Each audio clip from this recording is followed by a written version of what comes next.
The year 794 marked Emperor Kamu's establishment of Heian-kyo, present-day Kyoto, as Japan's new capital. This relocation from Nara represented more than a geographical shift. It initiated an era that would witness the gradual erosion of centralized imperial authority and the emergence of a warrior-dominated society that would define Japan for the next 7 centuries. The Heian period began with ambitious dreams of Chinese-style bureaucratic governance, yet it concluded with the thunderous clash of mounted warriors at Dan no Ura, where the imperial court's political relevance drowned beneath the waves alongside the Taira clan's ambitions.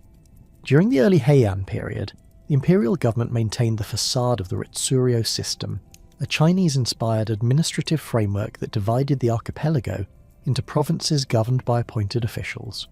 However, the vast distances separating the capital from the remote territories, combined with primitive communication networks, created an administrative nightmare that proved increasingly difficult to manage. Provincial governors, known as kokushi, found themselves isolated from central oversight for months at a time. These officials, initially selected from the court nobility, gradually discovered that effective governance required military capabilities rather than poetic sensibilities or knowledge of Chinese classics. The transformation began subtly in the countryside, where local strongmen emerged to fill the power vacuum left by ineffective imperial administration. These early bushi, literally warrior gentlemen, were often descendants of imperial princes or court nobles who had been granted provincial positions but chose to remain in their assigned territories rather than return to the capital. Unlike their court-bound relatives, who spent their days composing 31-syllable waka poems and debating the aesthetic merits of seasonal colour combinations, these provincial warriors developed practical skills in horseback riding, archery and swordsmanship. They understood that survival in Japan's rugged terrain required swift horses, sharp blades, and loyal retainers rather than elegant calligraphy or knowledge of Tang dynasty literature. The Fujiwara family's rise to dominance exemplified the court nobility's increasing detachment from practical governance. Through a series of strategic marriages to imperial daughters, the Fujiwara established a regency system that placed them as permanent advisors to child emperors. Fujiwara no Michinaga, who controlled the imperial court from 995 to 1027, epitomized this system's excesses. His daughters married 4 different emperors, while his sons-in-law included 2 crown princes. Michinaga's court focused obsessively on aesthetic refinement, the precise shade of silk appropriate for autumn ceremonies, the correct number of layers in a court lady's kimono, or the subtle differences between various incense blends. This cultural sophistication, immortalized in Murasaki Shikibu's Tale of Genji, created an insular world where courtiers competed in poetry competitions, while provincial warriors settled disputes with arrows and steel. The Fujiwara Regency's military incompetence became glaringly apparent during the early 9 Years' War and the later 3 Years' War in northern Honshu. When the Abe and Kiyawara clans challenged imperial authority in the remote Mutsu and Dewa provinces, the court proved incapable of mounting effective military responses. Instead, they relied entirely on the Minamoto clan, particularly Minamoto no Yoriyoshi and his son Yoshi, to suppress these rebellions. Yoshi, known as Hachimantaro, after the war god Hachiman, demonstrated the emerging warrior ethos through his tactical brilliance and personal courage. During the siege of Kanazawa Stockade, Yoshi famously deduced an enemy ambush by observing the flight patterns of disturbed waterfowl, a level of practical intelligence that court nobles, absorbed in abstract philosophical discussions, could never match. These northern campaigns established crucial precedents for warrior governance. The Minamoto forces operated independently of court supervision, making tactical decisions based on immediate battlefield conditions rather than consulting distant bureaucrats who'd never seen combat. They recruited followers through personal loyalty rather than official appointment, creating military bonds that transcended the formal administrative hierarchy. Most significantly, they rewarded their supporters with land grants taken from defeated enemies, establishing a pattern of military conquest followed by territorial redistribution that would become feudalism's foundation. Simultaneously, the shogun system was fundamentally altering Japan's economic landscape. These private estates began as tax-exempt holdings granted to Buddhist temples and Shinto shrines, but they rapidly expanded to include secular nobles and eventually warrior families. The process typically began when local landowners, seeking to avoid the crushing tax burden imposed by provincial governors, formally donated their property to powerful court nobles or religious institutions while retaining actual control as estate managers. This legal fiction allowed the original owners to continue farming their land while avoiding imperial taxation, since shogun enjoyed immunity from government interference. The shogun system's growth accelerated during the 11th and 12th centuries as the imperial government's fiscal crisis deepened. Court nobles, desperate for income sources independent of government stipends, actively encouraged shogun formation by offering their protection to provincial landowners. Fujiwara no Michinaga personally controlled over 2,500 cho of rice-producing land through various shogun arrangements, an area equivalent to roughly 6,200 acres. These estates operated as autonomous units with their own administrative systems, private armies, and judicial procedures. Estate managers, often local warriors serving as the noble proprietors' representatives, exercised powers that traditionally belonged to imperial governors, collecting taxes, settling disputes, and maintaining order through force when necessary. The shogun system's military implications proved as significant as its economic impact. Estate managers required armed retainers to protect valuable agricultural land from bandits, rival claimants, and occasionally imperial tax collectors attempting to assert government authority. These private armies, initially small bands of mounted archers, gradually evolved into sophisticated military organizations capable of challenging imperial forces. The warriors serving shogun developed intense personal loyalty to their immediate commanders, rather than abstract devotion to distant emperors they would never meet.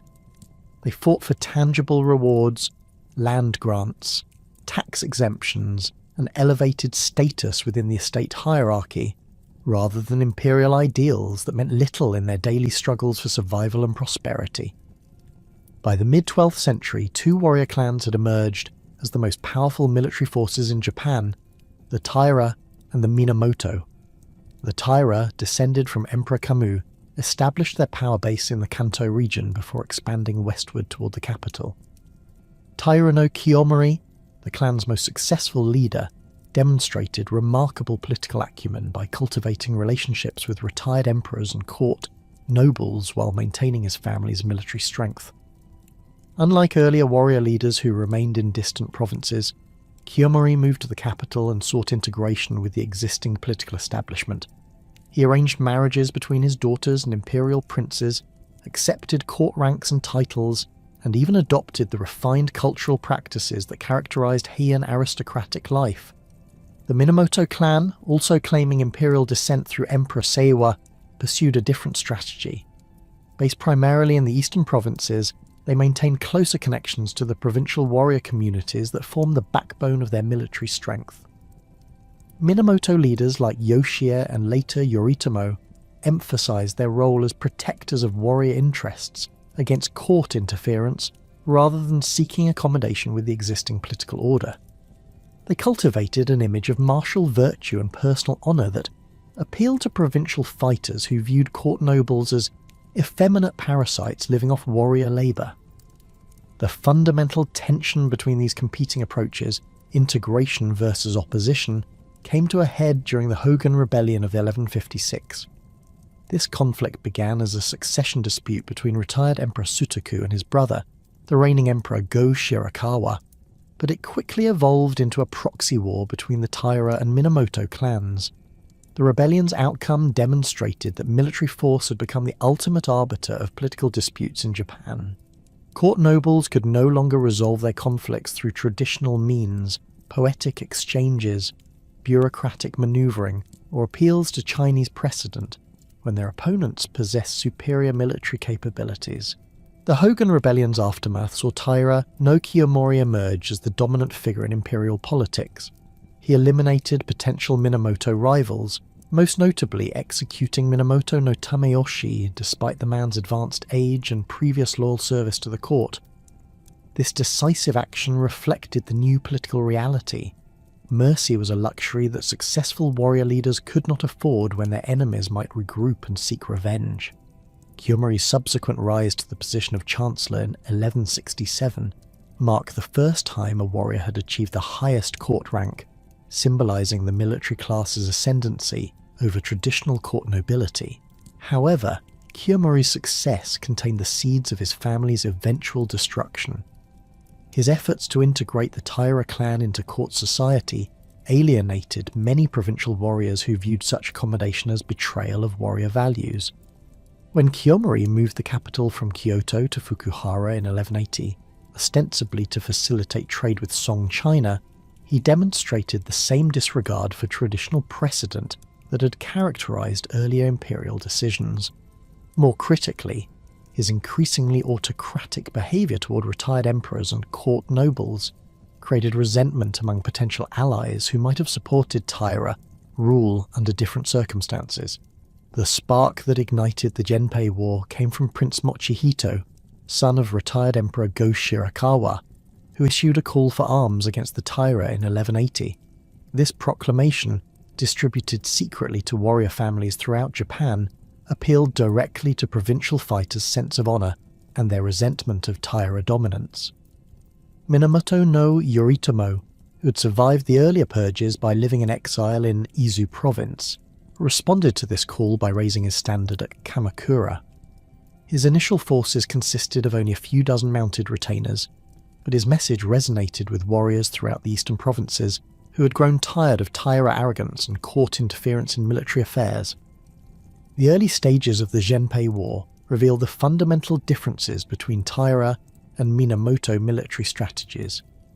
The Taira, based near the capital and accustomed to court politics, initially attempted to suppress the rebellion through conventional means, dispatching imperial armies led by appointed generals who possessed court rank but limited combat experience.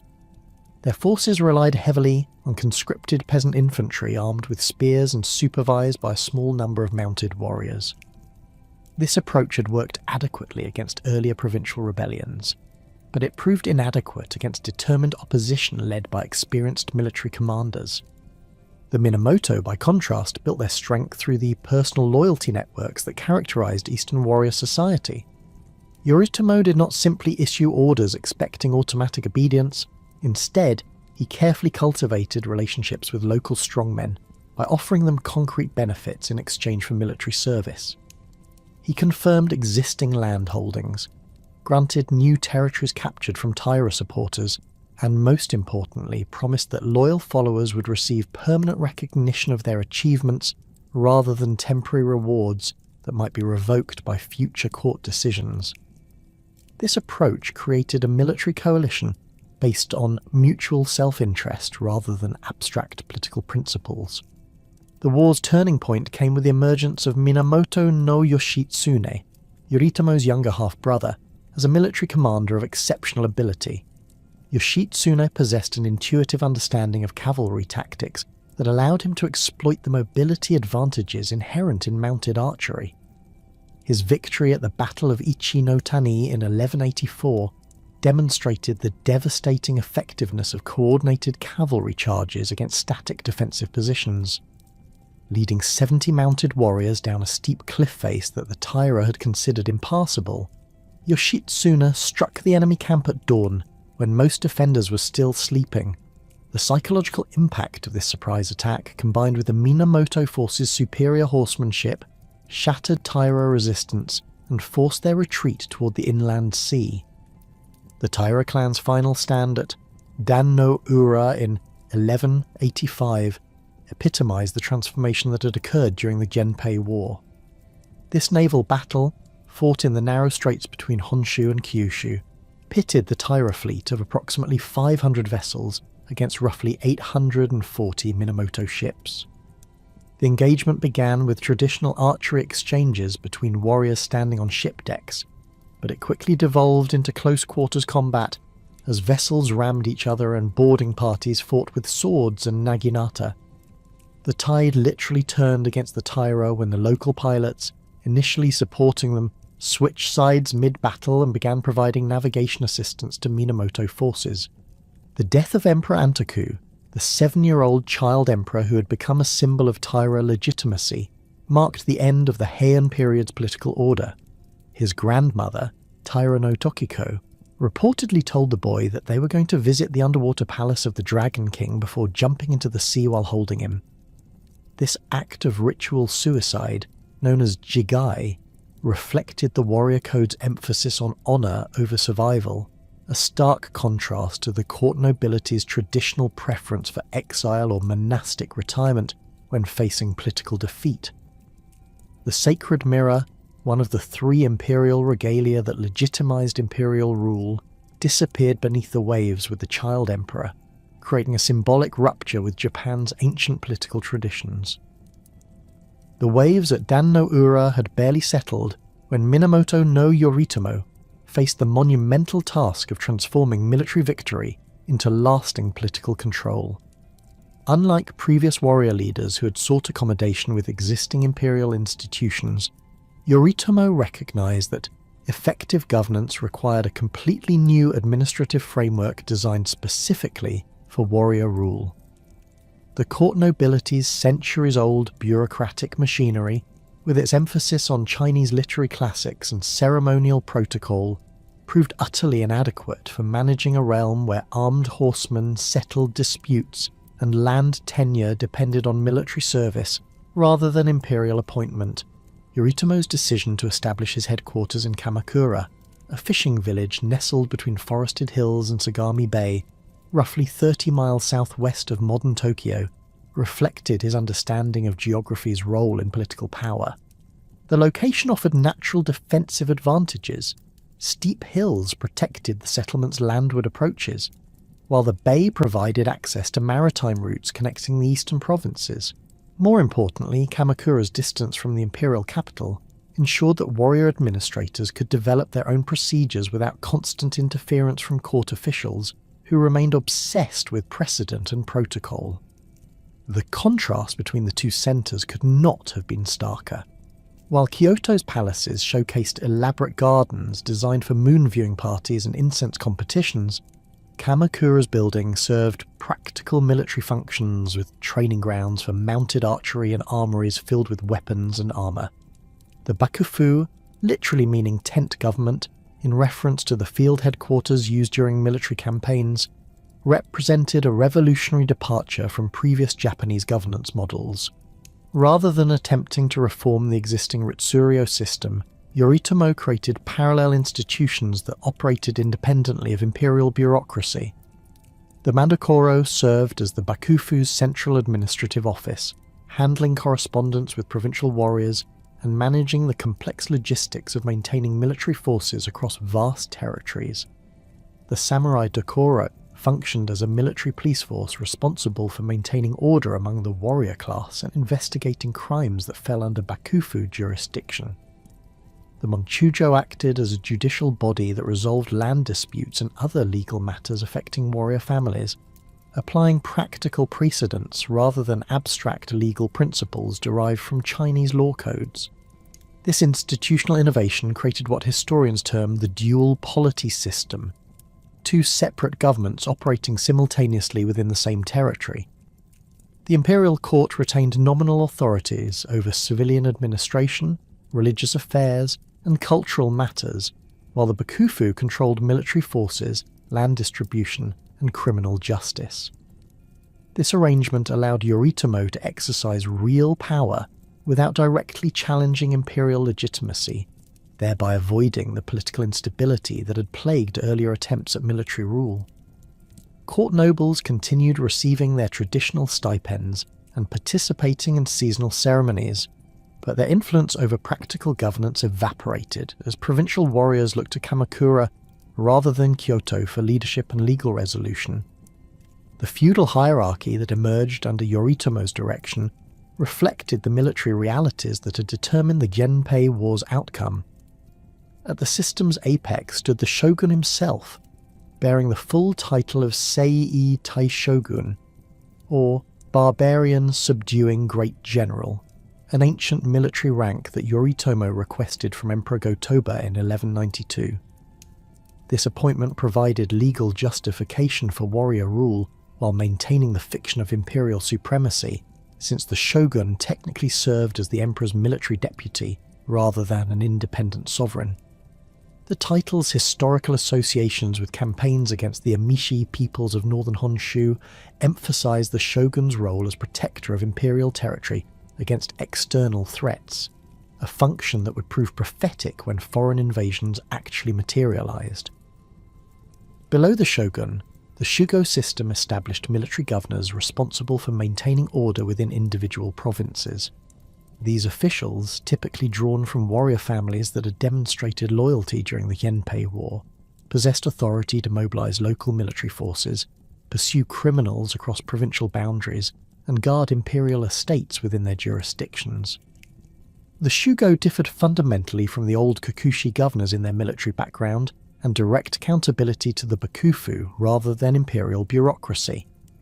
Where previous governors had relied on written reports and administrative procedures, Shugo enforced their authority through mounted retainers who could respond immediately to threats or disturbances. Their headquarters resembled military compounds rather than administrative offices, with stables for war horses, practice ranges for archery training, and barracks for armed followers.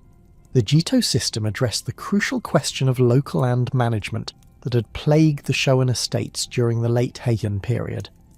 These land stewards, appointed directly by the Bakufu, received authority to collect taxes, supervise agricultural production, and maintain order on specific estates or territorial units.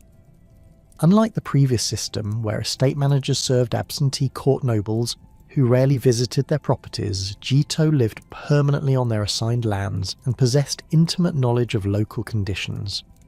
They understood which fields produced the highest rice yields, which peasant families could be relied upon for military service, and which mountain passes required fortification against potential enemies. This practical expertise enabled more efficient agricultural production and tax collection, while ensuring that military obligations could be met when the Bakufu required armed service. The relationship between Shugo and Jito created a complex web of mutual obligations that formed feudalism's foundation. Jito owed military service to their provincial Shugo when conflicts arose, providing mounted warriors equipped with horses, weapons, and several days' provisions. In return, Shugo protected Jito holdings from external threats and supported their authority against challenges from local rivals or discontented peasants. Both groups owed ultimate loyalty to the shogun, who could redistribute their holdings based on military performance and political reliability. This hierarchical structure created incentives for competent military service while ensuring that land tenure remained conditional on continued loyalty rather than hereditary right. The system's effectiveness faced its first major test when Kublai Khan's Mongol Empire turned its attention toward Japan following the conquest of Song China in 1279.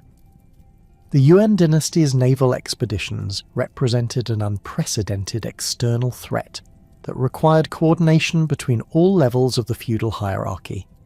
Intelligence reports filtering through Korean and Chinese merchant networks described Mongol military capabilities in terrifying detail, disciplined cavalry formations that could travel vast distances without rest, siege engines capable of reducing stone fortifications to rubble, and composite bows with effective ranges exceeding anything Japanese archers had encountered. The prospect of facing such opponents forced the Bakufu to mobilize resources on a scale that tested the new governmental system's organizational capacity.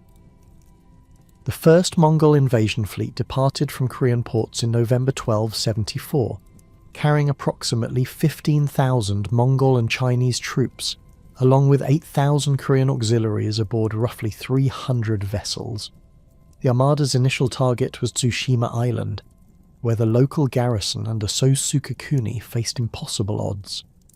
Contemporary accounts described the defenders' desperate resistance against overwhelming numbers, with Japanese warriors employing traditional individual combat techniques against Mongol formations that fought as coordinated units.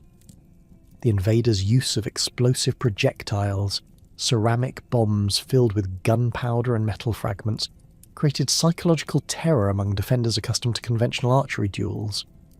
After 3 days of fierce fighting, Tsushima's garrison was annihilated, providing the Mongols with their first foothold in Japanese territory. The invasion force next struck Iki Island, where a pattern of heroic but futile resistance repeated itself. The island's military governor, Taira Kagetaka, led approximately 100 mounted warriors against thousands of Mongol troops in a series of cavalry charges that demonstrated both the courage and tactical limitations of traditional Japanese warfare. While individual Japanese warriors possessed superior swordsmanship and archery skills, their emphasis on single combat proved disastrous against enemies who coordinated their movements and concentrated firepower against isolated targets. The Mongols' use of massed crossbow volleys, followed by cavalry charges supported by infantry formations, overwhelmed defenders who expected formal challenges and individual duels rather than systematic battlefield tactics. The main invasion force landed at Hakata Bay on Kyushu's northern coast, where they encountered the first coordinated Japanese resistance. The Kyushu Shugo had mobilized approximately 10,000 warriors from across the island, creating the largest Japanese army assembled since the Genpei War's conclusion. However, these forces lacked experience fighting as a unified army, rather than individual war bands, and their commanders struggled to coordinate movements across the extended beachhead. The initial engagements revealed fundamental differences between Japanese and Mongol military philosophy.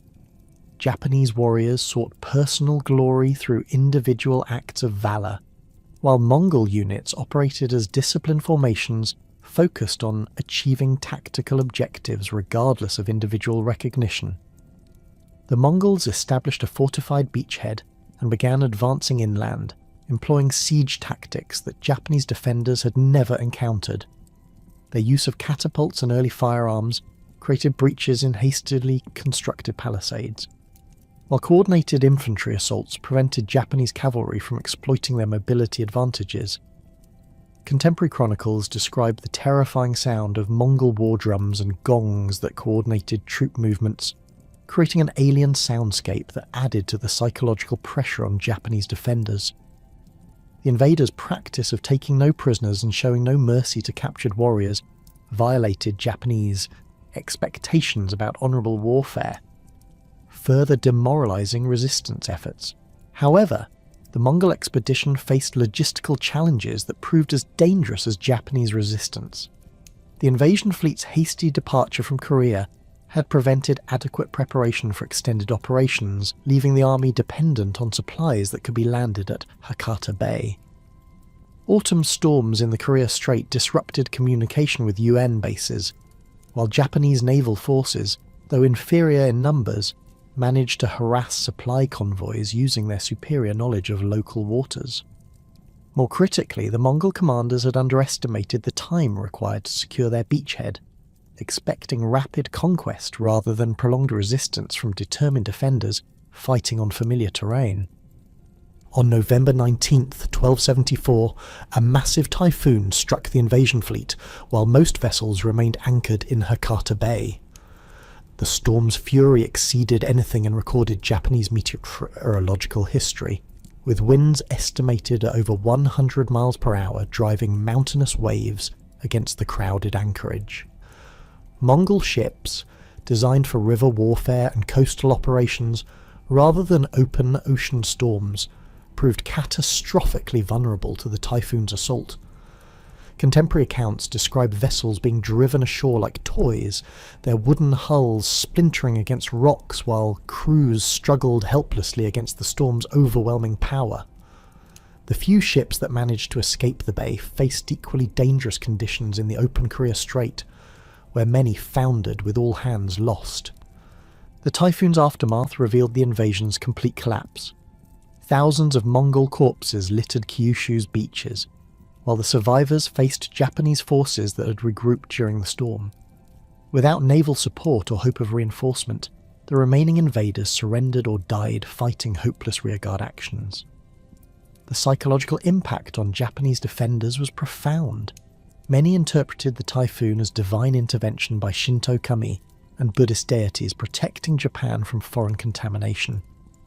This religious interpretation would later evolve into the kamikaze concept, literally meaning divine wind, which became central to Japanese national mythology. The 1274 invasion's failure provided valuable lessons that the Bakufu applied to preparing for the anticipated second Mongol assault. Hojo Tokimune, who had assumed leadership of the Bakufu as regent following his father's death, ordered construction of extensive coastal fortifications along Kyushu's northern shores.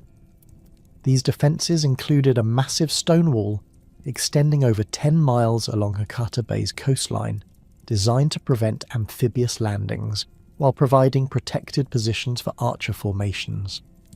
The wall's construction required mobilizing thousands of workers and vast quantities of stone, demonstrating the Bakufu's ability to coordinate large-scale engineering projects across multiple provinces. Simultaneously, the Bakufu implemented military reforms designed to address the tactical deficiencies revealed during the first invasion.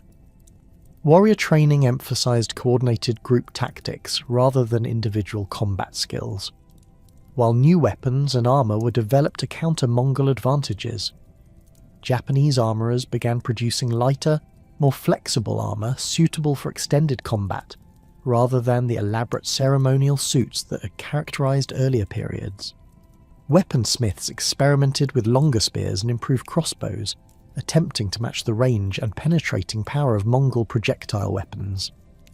The second Mongol invasion of 1281 represented a far more serious threat than its predecessor. Kublai Khan had learned from the first expedition's failures, assembling two separate fleets that would converge on Kyushu from different directions. The Eastern Route Army, departing from Korean ports, carried approximately 40,000 troops aboard 900 vessels, while the Southern Route Army sailed from southern China with roughly 100,000 soldiers on over 3,500 ships. This massive armada represented one of the largest naval expeditions in medieval history, dwarfing even the later Spanish Armada in terms of troop numbers and logistical complexity. The invasion began in May 1281 when the Eastern Route Army landed on Tsushima and Iki Islands, quickly overwhelming the reinforced garrisons that had been established following the first invasion. However, the Japanese defenders had learned from their previous experience, avoiding pitched battles in favour of guerrilla tactics that exploited their knowledge of local terrain. Rather than meeting the invaders in formal combat, Japanese forces conducted hit-and-run attacks against Mongol supply lines while retreating to prepared positions in the island's mountainous interiors. When the Eastern Route Army reached Kyushu in June 1281, they encountered the formidable stone wall that had been constructed along Hakata Bay. The fortification's effectiveness exceeded all expectations. Mongol landing craft found themselves trapped in killing zones where Japanese archers could concentrate their fire while remaining protected from return volleys. The wall's strategic positioning forced invaders to land at predetermined points where Japanese forces had prepared elaborate defensive positions, complete with hidden archer nests and cavalry staging areas for counterattacks. The siege of the coastal fortifications continued through these summer months as both armies awaited the Southern Route Army's arrival from China. This delay proved costly for the Mongols, who found themselves committed to maintaining a large army in hostile territory without achieving decisive victory. Japanese forces employed innovative naval tactics, using small, maneuverable vessels to conduct night raids against the Mongol fleet anchored in Hakata Bay. These attacks, though individually insignificant, gradually eroded Mongol morale while preventing the establishment of secure supply lines. The Southern Route Army's delayed arrival in August 1281 initially appeared to tip the balance decisively in the Mongols' favour. The combined invasion force now numbered over 140,000 troops, larger than any army that would operate in Japan until the 20th century. However, the prolonged campaign had already strained the expedition's logistical capabilities, while the Japanese defenders had used the intervening months to strengthen their positions and coordinate their resistance efforts. On August 15th, 1281, another massive typhoon struck the invasion fleet with even greater force than the 1274 storm. The second kamikaze proved far more devastating than its predecessor, destroying an estimated 80% of the Mongol vessels and drowning approximately 100,000 troops. Contemporary Chinese sources describe the storm's unprecedented fury, with waves reportedly reaching heights of 30 feet and winds that could drive fully grown trees through the air like spears. The Mongol fleet, crowded into inadequate anchorages and weakened by months of combat operations, offered no resistance to the typhoon's assault. The invasion's failure had profound consequences for Japan's feudal development that extended far beyond the immediate military victory. The massive mobilization required to repel the Mongols had demonstrated the Bakufu's organizational capabilities while creating unprecedented financial burdens that would strain the system for decades. Unlike traditional internal conflicts where victorious warriors could reward their followers with lands confiscated from defeated enemies, the Mongol Wars produced no territorial gains that could compensate loyal service. This created a crisis of expectations among the warrior class, who had provided military service based on anticipation of material rewards that the Bakufu could not deliver. The Hojo family's role during the invasion significantly enhanced their political position within the Bakufu structure. As hereditary regents who had effectively controlled shogunal authority since the early 13th century, the Hojo had managed the war effort while the nominal shoguns remained ceremonial figureheads. Hojo Tokimune's leadership during both invasions established the family's reputation as protectors of Japanese independence, providing political legitimacy that transcended their origins as Minamoto vassals who had usurped their master's authority through political manipulation. The regent system's evolution reflected broader changes within Japanese feudalism that had begun even before the Mongol threat materialized. Following Minamoto no Yoritomo's death in 1199, his sons Yori and Sanetomo had proven incapable of maintaining effective control over the warrior coalition that their father had assembled.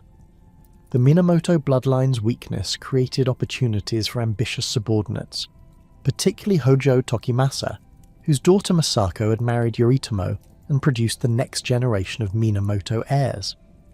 Through a series of political assassinations and strategic alliances, the Hojo gradually eliminated potential rivals while maintaining the fiction of Minamoto rule through puppet shoguns who possessed the bloodline credentials necessary for political legitimacy.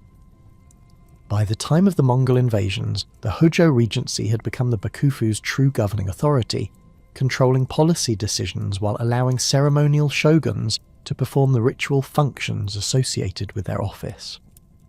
This arrangement created complex hierarchy where real power operated through informal channels rather than official titles, a pattern that would characterize Japanese governance for centuries. The Hojo regent consulted with a council of senior vassals when making important decisions, but the family's control over key administrative positions ensured that their preferences ultimately determined Bakufu policy. The post-invasion period witnessed gradual erosion of the Hojo regency's effectiveness. As the financial and political strains of maintaining the feudal system without adequate rewards became increasingly apparent, warriors who had sacrificed their personal resources to fight the Mongols found themselves impoverished by the experience, while the Bakufu lacked sufficient lands or alternative compensation to address their grievances. This economic crisis coincided with broader social changes that challenged traditional feudal relationships, including the emergence of money economies in urban areas and the development of trade networks that operated independently of warrior control. Religious institutions played an increasingly important role in legitimizing warrior rule, while providing alternative sources of political authority that sometimes conflicted with Bakufu interests. The major Buddhist monasteries had supported the war effort through prayers and financial contributions, but their growing wealth and political influence created potential challenges to secular authority.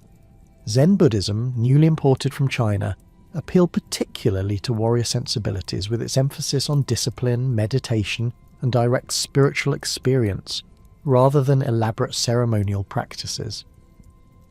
The Hojo regents patronized Zen temples as a means of cultivating cultural sophistication while maintaining control over religious institutions that might otherwise develop independent political agendas.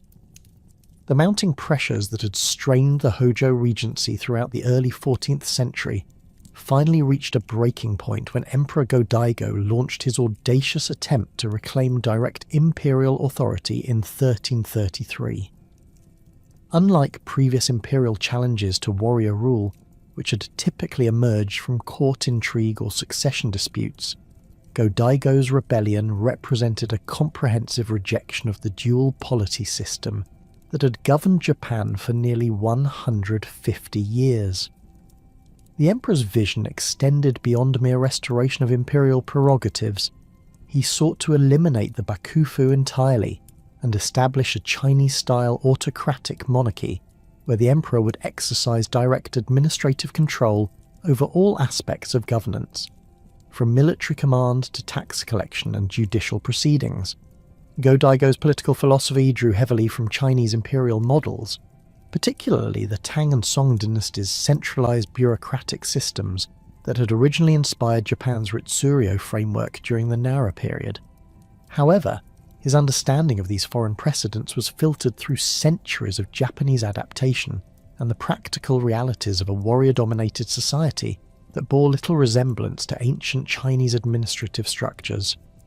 The emperor envisioned himself as a philosopher-king who would personally oversee governmental affairs while surrounded by scholar officials selected for their literary accomplishments and moral character rather than military prowess or administrative experience.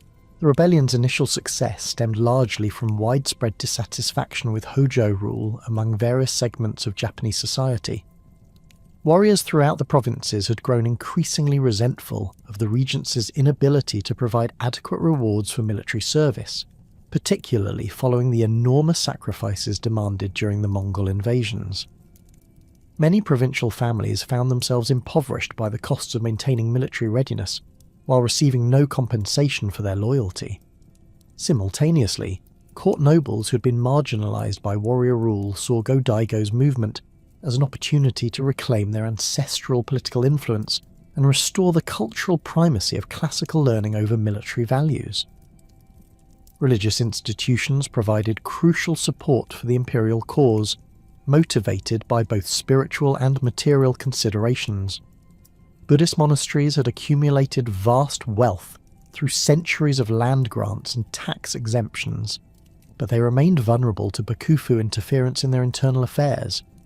The warrior government's periodic attempts to regulate monastic activities and tax temple holdings had created resentment among religious leaders who viewed such measures as violations of sacred autonomy. Go-Daigo skillfully exploited these grievances by promising to restore traditional religious privileges while positioning himself as a defender of Buddhist Dharma against secular contamination. The emperor's most significant early victory came through his alliance with Ashikaga Takauji, a prominent warrior whose family had served the Hojo regency for generations while maintaining ambitions for independent power.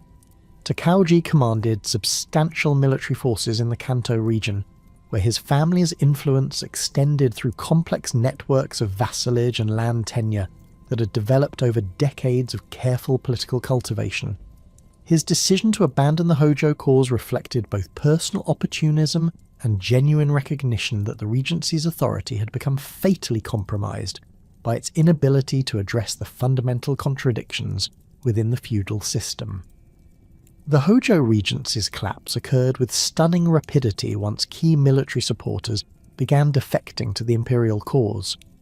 Nitta Yoshisada, another powerful eastern warrior, led the decisive assault on Kamakura in July 1333, commanding an army that included many former bakufu vassals who had concluded that their interests lay with the emerging imperial restoration rather than a discredited military government. The siege of Kamakura lasted only 3 weeks, but the fighting proved exceptionally fierce as Hojo defenders made desperate stands in the narrow valleys and fortified positions that had protected the warrior capital for over a century.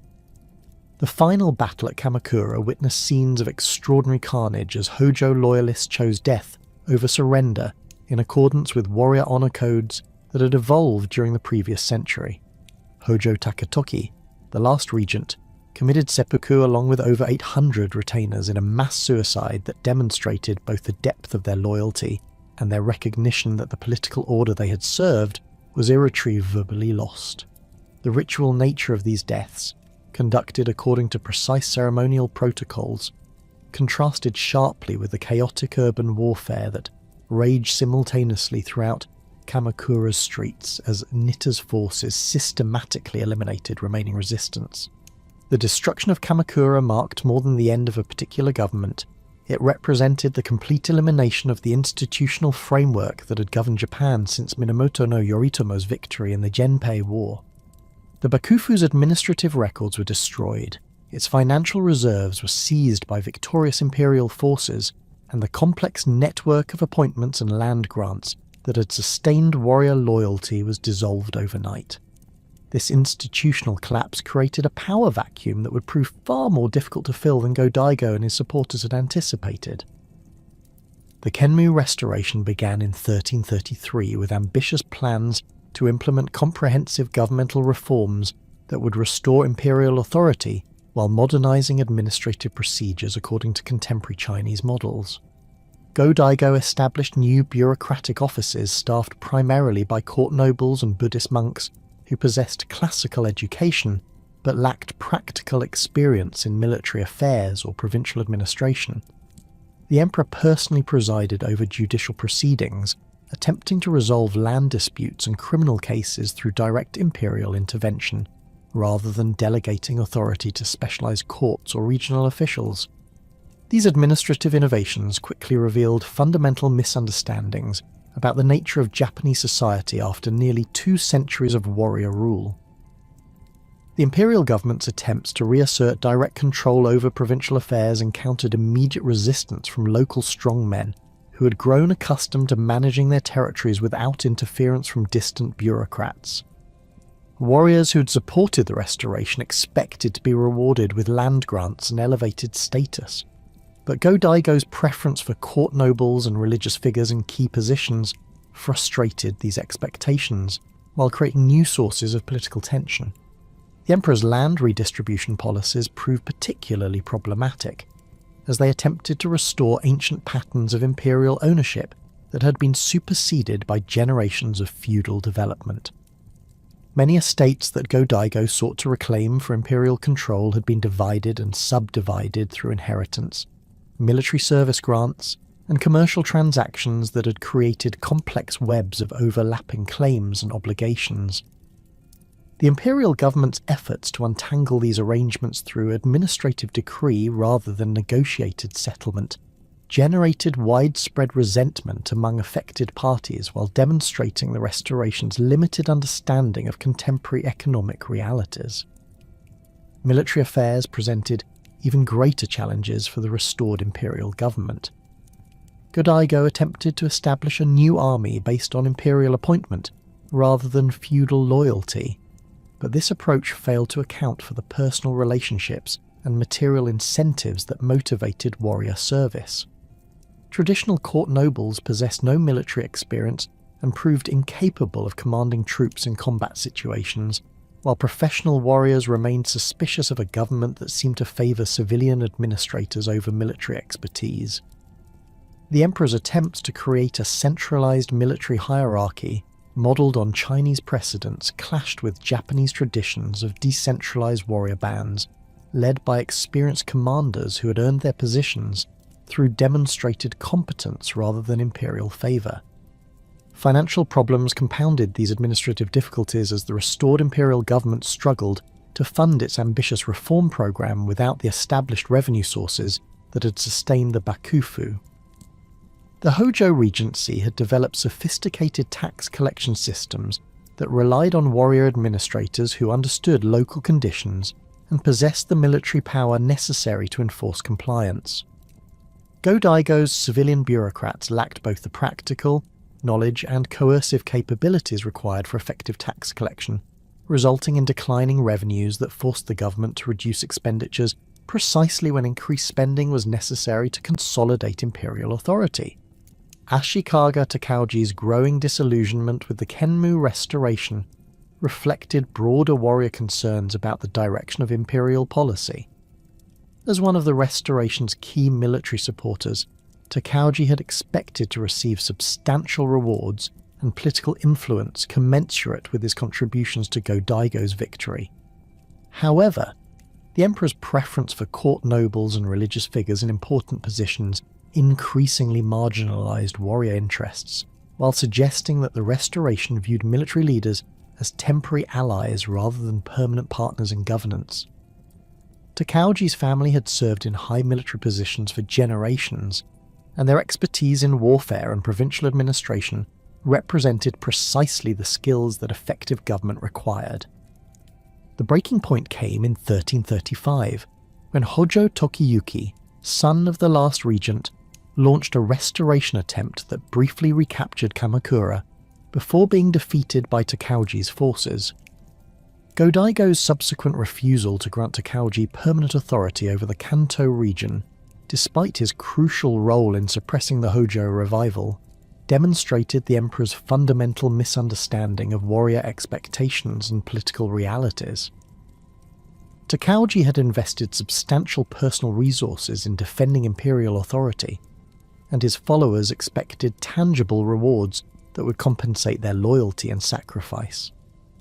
The emperor's decision to maintain direct imperial control over the eastern provinces rather than delegating authority to proven military commanders revealed the restoration's inability to balance idealistic principles with practical governance requirements.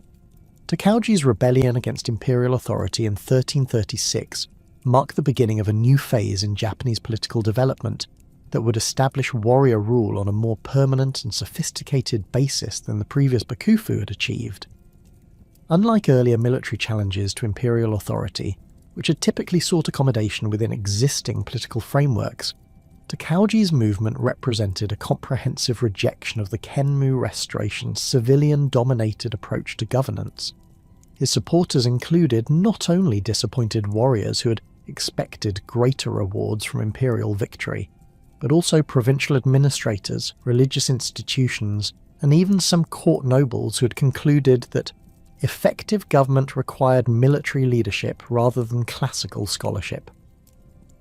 The military campaigns that followed Takauji's break with Go-Daigo demonstrated the superior organizational capabilities and tactical expertise that professional warriors possessed compared to the restoration's improvised forces.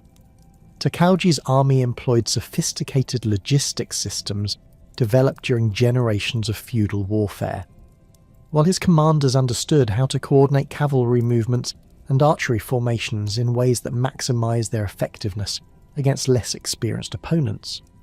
The imperial forces, despite their numerical advantages and control over traditional symbols of legitimacy, proved incapable of matching the military professionalism that characterized Takauji's coalition. The decisive battle at Minatogawa in 1336 illustrated these tactical disparities with devastating clarity. Kusunoki Masashige, one of Go-Daigo's most capable military commanders, led approximately 700 mounted warriors in a desperate attempt to prevent Takauji's forces from advancing on the capital. Despite his personal courage and tactical skill, Kusunoki faced impossible odds against Takauji's army of over 10,000 experienced fighters who had been reinforced by defectors from the imperial cause. The battle's outcome was determined not by individual heroism, but by systematic military superiority that reflected decades of professional development within the warrior class. Takauji's establishment of a new Bakufu in Kyoto represented a fundamental departure from previous patterns of warrior government. Rather than maintaining the geographical separation between military and civilian authority that had characterized the Kamakura system, Takauji positioned his government directly within the imperial capital, where it could exercise immediate control over court activities and ceremonial functions. This proximity allowed the Ashikaga shogunate to integrate military and civilian administrative functions, while maintaining closer supervision over potential sources of opposition than had been possible when warrior headquarters remained in distant Kamakura. The institutional innovations that Takauji implemented reflected lessons learned from both the Kamakura Bakufu's successes and the Kenmu Restoration's failures. The new shogunate retained the fundamental principle of warrior rule while developing more sophisticated administrative procedures that could accommodate the complex political realities of 14th century Japan. Takauji appointed family members and trusted vassals to key provincial positions, but he also incorporated experienced bureaucrats and religious figures who possessed the specialized knowledge necessary for effective governance. This pragmatic approach to personnel selection contrasted sharply with both the Hojo Regency's exclusive reliance on warrior administrators and Go-Daigo's preference for classical scholars over practical expertise. The legitimacy crisis that emerged from Takauji's rebellion created the unprecedented situation of two competing imperial courts claiming authority over the same territory.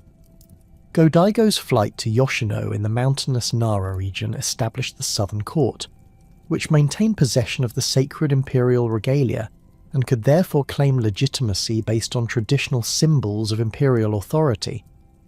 Meanwhile, Takauji installed Emperor Komyo in Kyoto as the Northern Court's sovereign, providing his government with the ceremonial validation necessary for effective rule, while controlling the practical instruments of political power.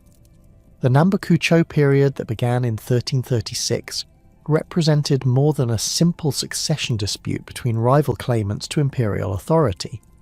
The division reflected fundamental disagreements about the nature of legitimate government in Japan and the proper relationship between military power and imperial tradition.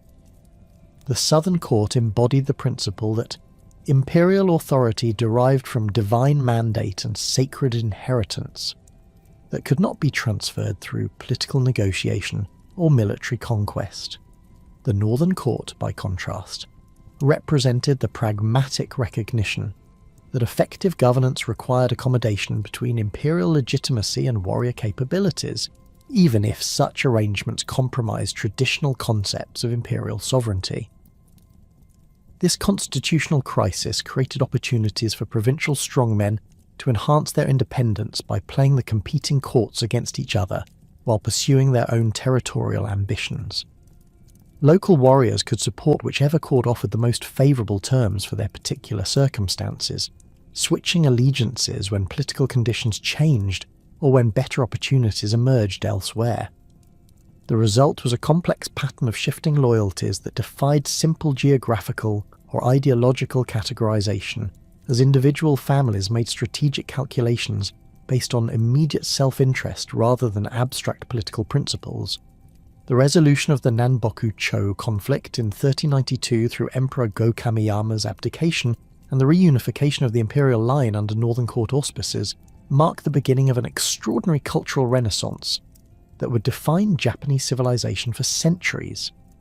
Ashikaga Yoshimitsu, the third shogun who had orchestrated this political reconciliation, possessed a sophisticated understanding of how cultural patronage could legitimize warrior rule while creating lasting monuments to Ashikaga authority. Unlike his predecessors who had focused primarily on military consolidation and administrative efficiency, Yoshimitsu recognized that true political stability required the cultivation of arts, philosophy, and international prestige that would elevate the shogunate's status beyond mere military dominance. The establishment of the Muromachi Bakufu in Kyoto's Muromachi district created unprecedented opportunities for cultural synthesis between warrior traditions and court refinement. The physical proximity between shogunal headquarters and imperial palaces facilitated daily interaction between military administrators and court nobles, fostering an environment where martial values could be tempered by aesthetic sophistication, while classical learning gained practical application through warrior patronage. This geographic integration contrasted sharply with the Kamakura period's deliberate separation of military and civilian cultures. allowing for cross-fertilization that produced distinctly Japanese innovations in architecture, literature, and religious practice. Zen Buddhism's rapid ascendancy during this period reflected both its philosophical appeal to warrior sensibilities and its practical utility as a diplomatic tool for international relations.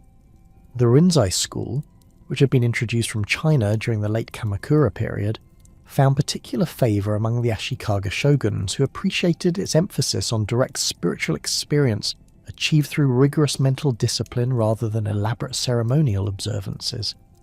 The religion's core principles, self-reliance, intuitive understanding, and the rejection of external authorities in favour of personal enlightenment, resonated powerfully with warrior ideals while providing intellectual frameworks that could accommodate both Confucian ethics and indigenous Shinto practices. The construction of major Zen temples under shogunal patronage transformed Kyoto's architectural landscape while establishing institutional centres for cultural development that extended far beyond religious activities. Shokoku-ji, founded by Yoshimitsu in 1382, exemplified the ambitious scope of these projects through its massive compound that included not only worship halls and meditation spaces, but also libraries, art studios, and guest quarters for visiting scholars and diplomats. The temple's main hall, measuring over 200 feet in length and rising to a height of nearly 100 feet, employed architectural techniques that combined traditional Japanese post and beam construction with Chinese innovations in roof design and interior spatial organization. The Golden Pavilion, or Kinkaku-ji, which Yoshimitsu constructed as part of his Kitayama villa complex beginning in 1397, represented the pinnacle of this cultural synthesis through its unprecedented integration of residential, religious, and aesthetic functions within a single architectural statement. The three-story structure incorporated distinct stylistic elements on each level. The ground floor followed traditional Shinden-zukuri palace architecture favoured by court nobles. The second story adopted the buka-zukuri style associated with warrior residences, while the upper level employed purely Zen architectural principles with its meditation hall and golden exterior that reflected seasonal changes in the surrounding landscape. The pavilion's famous gold leaf exterior, applied using techniques developed by master craftsmen working with imported Chinese materials, created visual effects that changed dramatically throughout the day as sunlight struck the building from different angles. Morning light produced subtle golden glows that harmonized with the mist rising from the adjacent pond, while afternoon sun created brilliant reflections that could be seen from considerable distances across Kyoto's northern hills. The building's positioning within carefully designed gardens that incorporated elements from both Chinese and Japanese landscape traditions demonstrated sophisticated understanding of how architecture could enhance natural beauty rather than competing with environmental features. Zen influence extended far beyond the temple architecture to transform virtually every aspect of Japanese aesthetic expression during the early Muromachi period. The tea ceremony's development from a simple beverage service into an elaborate ritual art form reflected Zen principles of mindfulness, simplicity, and appreciation for subtle beauty found in everyday activities. Zennoryu's predecessor masters, working under the patronage of wealthy merchants and warrior families, established the fundamental procedures that would govern tea preparation for centuries, while creating philosophical frameworks that elevated practical activities into spiritual exercises. The formalization of tea ceremony protocols during this period involved meticulous attention to every aspect of the ritual experience, from the selection and preparation of utensils to the seasonal appropriateness of decorative elements and the proper comportment of participants. Tea masters developed specialized vocabularies that described precise movements, timing, and aesthetic considerations that distinguished accomplished practitioners from mere dilettantes. The ceremony's emphasis on wabi-sabi aesthetics, finding beauty in imperfection, impermanence, and incompleteness, provided philosophical alternatives to the ostentatious display that had characterized earlier aristocratic culture, while creating new standards of refined taste that appealed to both warrior and merchant patrons. The rise of merchant guilds during the early Muromachi period fundamentally transformed Japan's economic landscape through the development of sophisticated commercial networks that operated independently of traditional agricultural production and warrior control. The Zei system, which had emerged during the late Kamakura period as loose associations of craftsmen and traders seeking mutual protection and market advantages, evolved into powerful economic institutions that could negotiate directly with provincial authorities and religious establishments while maintaining their own internal governance structures and quality control standards. Sakai's emergence as Japan's premier commercial centre exemplified the dramatic changes occurring within the merchant class during this period. Located at the mouth of the Yamato River where it emptied into Osaka Bay, Sakai possessed natural advantages for maritime trade while maintaining land connections to Kyoto and the surrounding Kinai region's agricultural resources. The city's merchant families, many of whom had accumulated substantial wealth through generations of careful commercial activity, began investing in manufacturing enterprises that produced goods specifically for export markets rather than local consumption. The city's sword-making industry achieved international recognition for producing blades that combined traditional Japanese metallurgical techniques with innovations learned through contact with Chinese and Korean craftsmen. Sakai swordsmiths developed new forging methods that created steel with superior flexibility and edge retention compared to conventional Japanese weapons, while their polishing techniques produced mirror-like finishes that enhanced both the aesthetic appeal and practical performance of finished blades. These weapons commanded premium prices in overseas markets, particularly in China where Japanese swords were prized by military officers and wealthy collectors who appreciated their superior craftsmanship. The textile industry in Sakai and other commercial centres began producing luxury fabrics that competed successfully with Chinese imports through innovations in dyeing techniques and pattern design. Japanese weavers developed new methods for creating complex geometric patterns using multiple coloured threads, while dyers experimented with plant-based pigments that produced colours unavailable through conventional techniques. The resulting fabrics appealed to both domestic and foreign markets, with Chinese merchants paying substantial premiums for Japanese textiles that displayed distinctive aesthetic qualities not found in their own products. Diplomatic relations with Ming China reached unprecedented levels of sophistication during Yoshimitsu's reign, through the implementation of the tally trade system that provided formal frameworks for commercial and cultural exchange between the two nations. The Kango Boiki arrangements, negotiated through complex diplomatic protocols that required careful attention to ceremonial precedent and mutual face-saving, established Japan as a tributary state within the Chinese world order, while preserving practical independence in domestic affairs. This relationship provided substantial economic benefits through access to Chinese markets and luxury goods, while creating opportunities for cultural exchange that enriched Japanese civilization without compromising its distinctive characteristics. The tally system's operation required elaborate administrative procedures that demonstrated both governments' commitment to maintaining peaceful relations, despite periodic tensions over trade volumes and diplomatic protocol. Chinese authorities issued numbered tallies to authorize Japanese merchants that served as passports and trade licenses, while Japanese officials maintained careful records of all transactions to ensure compliance with agreed-upon limitations on export quantities and product categories. These arrangements protected Chinese domestic industries from excessive competition, while providing Japanese merchants with guaranteed market access that justified the substantial investments required for overseas trade. Japanese diplomatic missions to the Ming capital at Nanjing became elaborate cultural exhibitions that showcased Japanese artistic achievements while gathering intelligence about Chinese political developments and technological innovations. These embassies included not only government officials and merchants, but also artists, scholars, and craftsmen who could demonstrate Japanese capabilities while learning from their Chinese counterparts.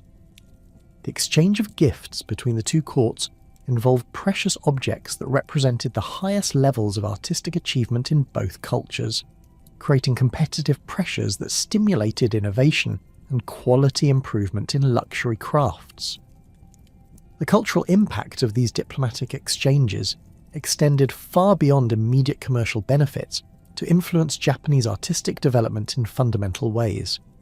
Chinese painting techniques, particularly those associated with Zen Buddhist art, were adapted by Japanese artists who combined them with indigenous aesthetic traditions to create distinctively Japanese styles that would influence East Asian art for centuries.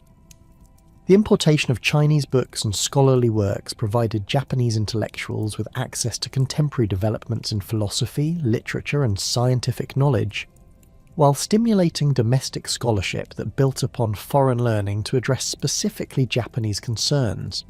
Zen monastery schools emerged as crucial institutions for transmitting this imported knowledge while developing distinctively Japanese approaches to education and scholarship. These institutions attracted students from warrior families who sought cultural refinement as well as religious instruction, creating educational environments that combined practical training in military arts with sophisticated study of literature, philosophy, and artistic techniques. The monastery's libraries accumulated vast collections of Chinese texts while producing original Japanese works that demonstrated mastery of foreign learning and its creative adaptation to domestic circumstances. The development of Japanese ink painting during this period exemplified the successful synthesis of foreign techniques with indigenous aesthetic sensibilities that characterized Muromachi cultural achievements. Artists like Sesshu, who studied in China during the 1460s, mastered Chinese landscape painting methods while developing distinctively Japanese approaches to composition and subject matter that reflected the archipelago's unique geographical features and cultural traditions. Their works demonstrated technical competence comparable to the finest Chinese models, while expressing aesthetic values that remained fundamentally Japanese in their appreciation for seasonal change, natural impermanence, and the subtle beauty found in everyday rural scenes. The patronage system that supported these artistic developments created complex relationships between creators and sponsors that influenced both the content and style of cultural production. Wealthy merchants, seeking to enhance their social status through association with refined culture, commissioned works that demonstrated their sophisticated taste, while providing artists with the financial security necessary for experimental innovation. Warrior families, eager to legitimize their political authority through cultural achievement, supported projects that showcased their commitment to civilization while creating lasting monuments to their patronage. The emergence of professional artistic guilds paralleled developments in commercial and craft organizations, establishing quality standards and training procedures that ensured consistent excellence while protecting established practitioners from unqualified competition. These guilds developed elaborate apprenticeship systems that required years of study under recognized masters, creating educational frameworks that preserved traditional techniques while encouraging innovation within established parameters. The guild system's emphasis on collective responsibility for maintaining artistic standards created peer pressure for excellence that elevated the overall quality of Japanese cultural production. The cultural flowering that had characterized the early Muromachi period came to an abrupt and violent end when rival factions within the Ashikaga shogunate finally abandoned diplomatic maneuvering in favour of armed conflict during the spring of 1467. The Onin War, which would devastate Kyoto for the next decade, began ostensibly as a succession dispute over who would inherit the position of 8th Ashikaga shogun, but it quickly evolved into a comprehensive breakdown of the political arrangements that had maintained relative stability for nearly 3/4 of a century. The conflict's immediate trigger involved the rivalry between Hosokawa Katsumoto and Yamana Sozen, two of the most powerful Shugo daimyo whose accumulated grievances and territorial ambitions had reached irreconcilable levels by the mid-1460s. Hosokawa Katsumoto commanded the Eastern Army, which initially supported Ashikaga Yoshimi's claim to succeed his brother Yoshimasa as shogun, while Yamana Sozen led the Western Army backing the infant Yoshihisa, son of Yoshimasa and his wife Hinotomiko. However, these nominal succession issues masked deeper structural problems within the shogunal system, that had been developing since the early 15th century. The Shugo daimyo had gradually accumulated territorial holdings and military resources that rivaled or exceeded the shogun's own power base, creating a situation where provincial governors possessed the capability to challenge central authority whenever their interests conflicted with shogunal policies.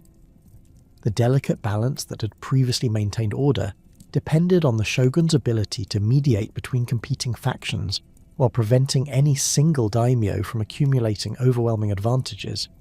But Yoshimasa's political weakness and personal indifference to governance had allowed these tensions to escalate beyond peaceful resolution. The war's opening phases demonstrated how completely the traditional mechanisms of conflict resolution had broken down within Japanese political society. Previous disputes between major daimyo families had typically been resolved through shogunal mediation, marriage alliances, or territorial adjustments that addressed underlying grievances without requiring extensive military action. The elaborate diplomatic protocols that had governed relations between warrior families for generations proved utterly inadequate when both sides possessed comparable military strength, and neither was willing to accept compromise solutions that might appear to diminish their status or territorial control. The result was armed conflict on a scale that Japan had not experienced since the Genpei War, nearly 3 centuries earlier. The fighting that erupted in Kyoto during the summer of 1467 transformed Japan's ancient capital into a battlefield, where heavily armoured cavalry charged through streets that had previously witnessed only ceremonial processions and religious festivals. The Eastern Army established fortified positions in the northeastern sections of the city, constructing elaborate earthworks and palisades that turned residential districts into military compounds, defended by thousands of Ashigaru foot soldiers armed with spears, crossbows, and the earliest firearms that had begun appearing in Japanese arsenals. The Western Army responded by fortifying the southwestern quarters, creating a defensive network that included not only military installations, but also commandeered temples, palaces, and merchant establishments that were converted into supply depots and barracks for the estimated 80,000 warriors who eventually participated in the siege. The urban warfare that characterized the Onin conflict introduced tactical innovations that would profoundly influence Japanese military development for the remainder of the medieval period. Traditional cavalry charges proved largely ineffective in the narrow streets and confined spaces of the capital, forcing commanders to rely increasingly on disciplined infantry formations that could maintain cohesion while advancing through debris-filled thoroughfares and defending fixed positions against repeated assaults. The extensive use of fire arrows and incendiary devices created massive conflagrations that destroyed entire neighbourhoods, including many of the architectural masterpieces that had been constructed during the previous century of cultural achievement. The Golden Pavilion survived only because of its isolated location outside the main combat zones, but countless temples, palaces, and private residences were reduced to ash during the decade of fighting. The war's duration exceeded all contemporary expectations, as neither side possessed the decisive military advantages necessary to achieve rapid victory over their opponents. The Eastern and Western armies maintained roughly equal strength throughout most of the conflict, with periodic reinforcements from provincial allies balancing losses suffered during the continuous skirmishing that characterized daily life in the besieged capital. The absence of clear strategic objectives beyond the elimination of rival factions meant that military operations focused on attrition rather than territorial conquest, creating a grinding war of endurance that gradually exhausted both sides' resources while producing minimal tactical gains for either faction. Supply problems became increasingly critical as the war dragged on through multiple campaign seasons, forcing both armies to implement increasingly desperate measures to maintain their forces in the field. The surrounding countryside, which had traditionally provided agricultural products for Kyoto's population, was systematically devastated by foraging parties that seized crops, livestock, and stored provisions without regard for the survival of rural communities. Peasant families fled their villages in massive numbers, seeking refuge in mountain monasteries or distant provinces where they might escape the constant requisitions and military service obligations that made normal agricultural activities impossible. The resulting food shortages affected not only the competing armies, but also the civilian population that remained trapped within the capital, creating humanitarian crises that further complicated military planning and resource allocation. The conflict's resolution in 1477 came not through decisive military victory, but through mutual exhaustion that left both factions incapable of continuing effective operations. Hosokawa Katsumoto's death in 1473 had already weakened the Eastern Army's leadership, while Yamana Sozen's demise the following year similarly disrupted Western Army coordination. Their successors lacked both the personal authority and financial resources necessary to maintain the large-scale military operations that the war had required, forcing gradual withdrawals that left Kyoto devastated, but technically under shogunal control.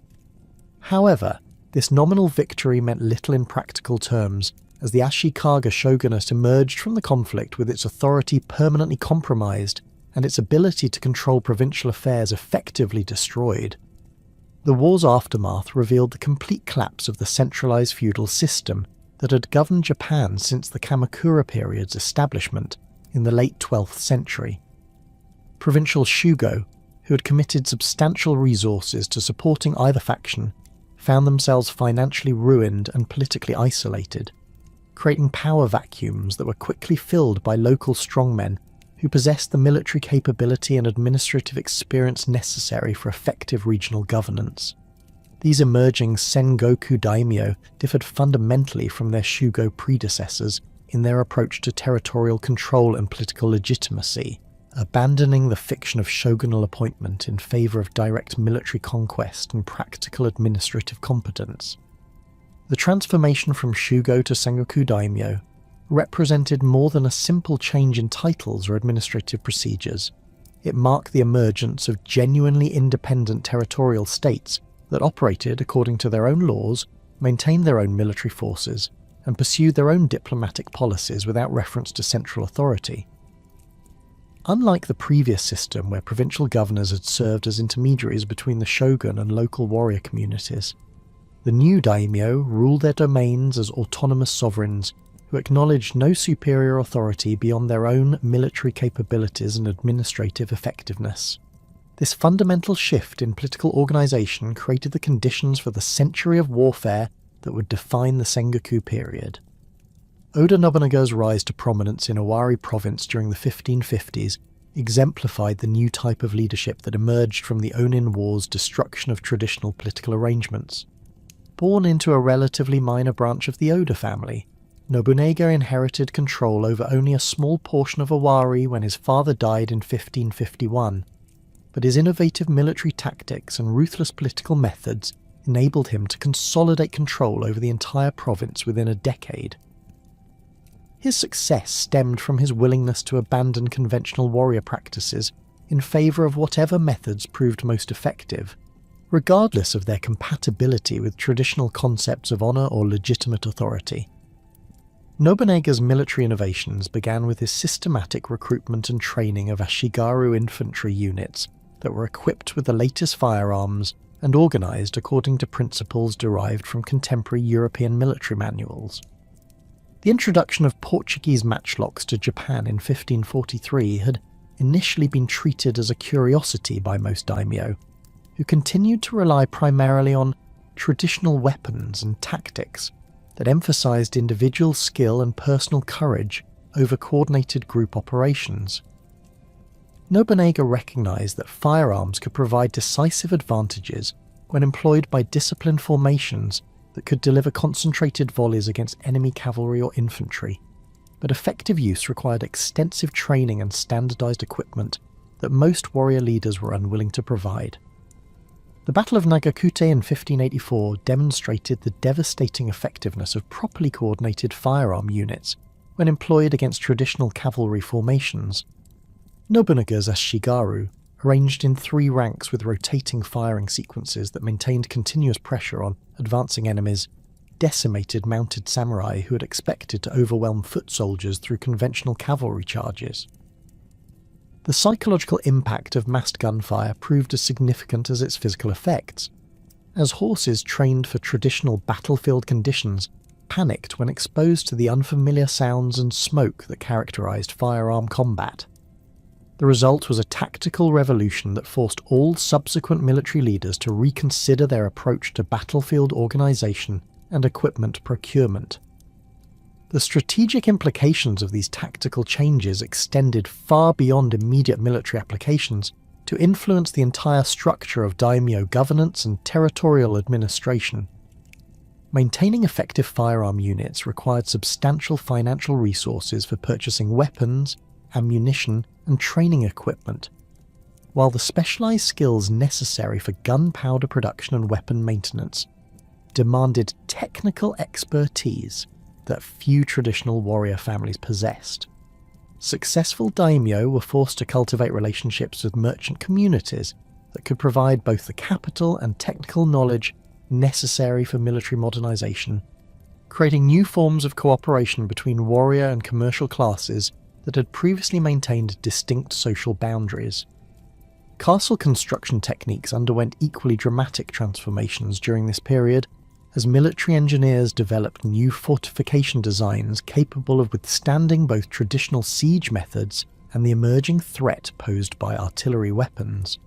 The hilltop fortresses that had characterized earlier defensive architecture proved vulnerable to cannon fire that could breach stone walls and wooden palisades with relative ease, forcing architects to develop more sophisticated approaches to defensive planning that incorporated multiple defensive lines, concealed firing positions, and elaborate systems of interlocking fields of fire that maximized defensive advantages while minimizing exposure to enemy bombardment. Azuchi Castle, which Nobunaga began constructing in 1576 on the shores of Lake Biwa, represented the pinnacle of these architectural innovations through its unprecedented combination of defensive effectiveness and symbolic grandeur. The massive stone foundation, rising over 100 feet above the surrounding terrain, employed advanced masonry techniques that created walls capable of withstanding direct artillery bombardment while providing stable platforms for the castle's own defensive weapons. The complex arrangement of courtyards, gates, and defensive positions forced attacking armies to advance through predetermined killing zones where defenders could concentrate their fire while remaining protected from return volleys. The castle's residential quarters, located in the uppermost sections of the complex, demonstrated how military architecture could simultaneously serve defensive and ceremonial functions through careful attention to both practical security requirements and aesthetic considerations. The main keep, rising 7 stories above its stone foundation, employed architectural techniques borrowed from both traditional Japanese palace construction and contemporary European fortress design, creating interior spaces that could accommodate both military planning sessions and elaborate entertainment events designed to impress visiting dignitaries and potential allies. The proliferation of similar castle construction projects throughout Japan during the late 16th century reflected the increasing resources that successful daimyo could devote to both military and ceremonial purposes as their territorial control expanded and their administrative systems became more sophisticated. These massive building projects required coordination between multiple specialized crafts, stonemasons, carpenters, metal workers, and artists, while demanding logistical capabilities that could transport enormous quantities of materials across considerable distances. The successful completion of such undertakings demonstrated a daimyo's organizational competence while creating permanent symbols of their authority that could be seen from great distances across their domains. The economic foundations that supported these military and architectural innovations depended on agricultural improvements and commercial developments that generated unprecedented levels of surplus wealth for investment in military modernization. The introduction of new rice varieties from China and Korea, combined with improved irrigation techniques and more intensive cultivation methods, increased agricultural productivity sufficiently to support larger non-agricultural populations, while providing the tax revenues necessary for maintaining professional military forces. Successful daimyo implemented land surveys that, precisely documented agricultural productivity within their territories, enabling more efficient tax collection while providing the detailed economic information necessary for long-term planning and resource allocation.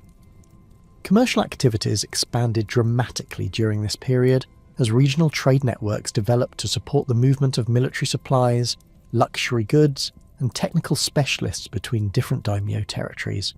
Merchants who could navigate the complex political relationships between competing powers while providing essential services found themselves in positions of unprecedented influence and prosperity, often serving as informal diplomatic intermediaries between potential allies or enemies.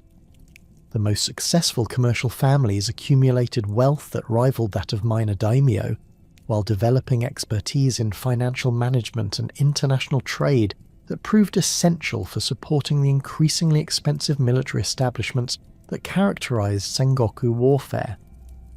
The emergence of powerful regional coalitions during the 1560s and 1570s reflected the growing recognition among daimyo that individual territories, regardless of their military strength or economic resources, could not survive indefinitely against coordinated opposition from multiple enemies.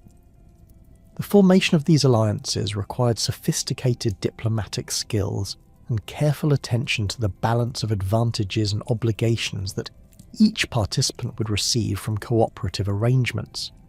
Successful coalition building depended on identifying mutual interests that transcended immediate territorial disputes, while creating enforcement mechanisms that could prevent defection when short-term incentives favoured abandoning Allied commitments.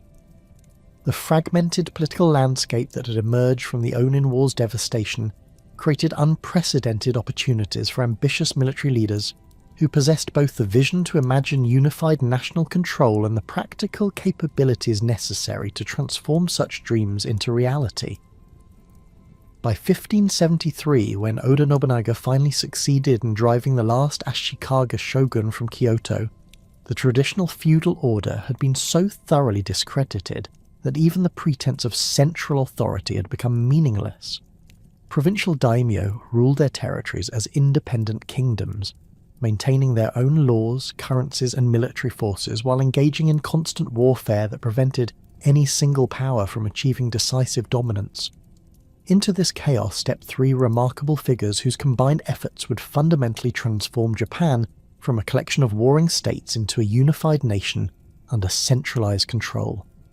Oda Nobunaga's approach to military conquest differed radically from conventional warrior practices through his systematic employment of overwhelming force against any opposition, regardless of its religious or political character.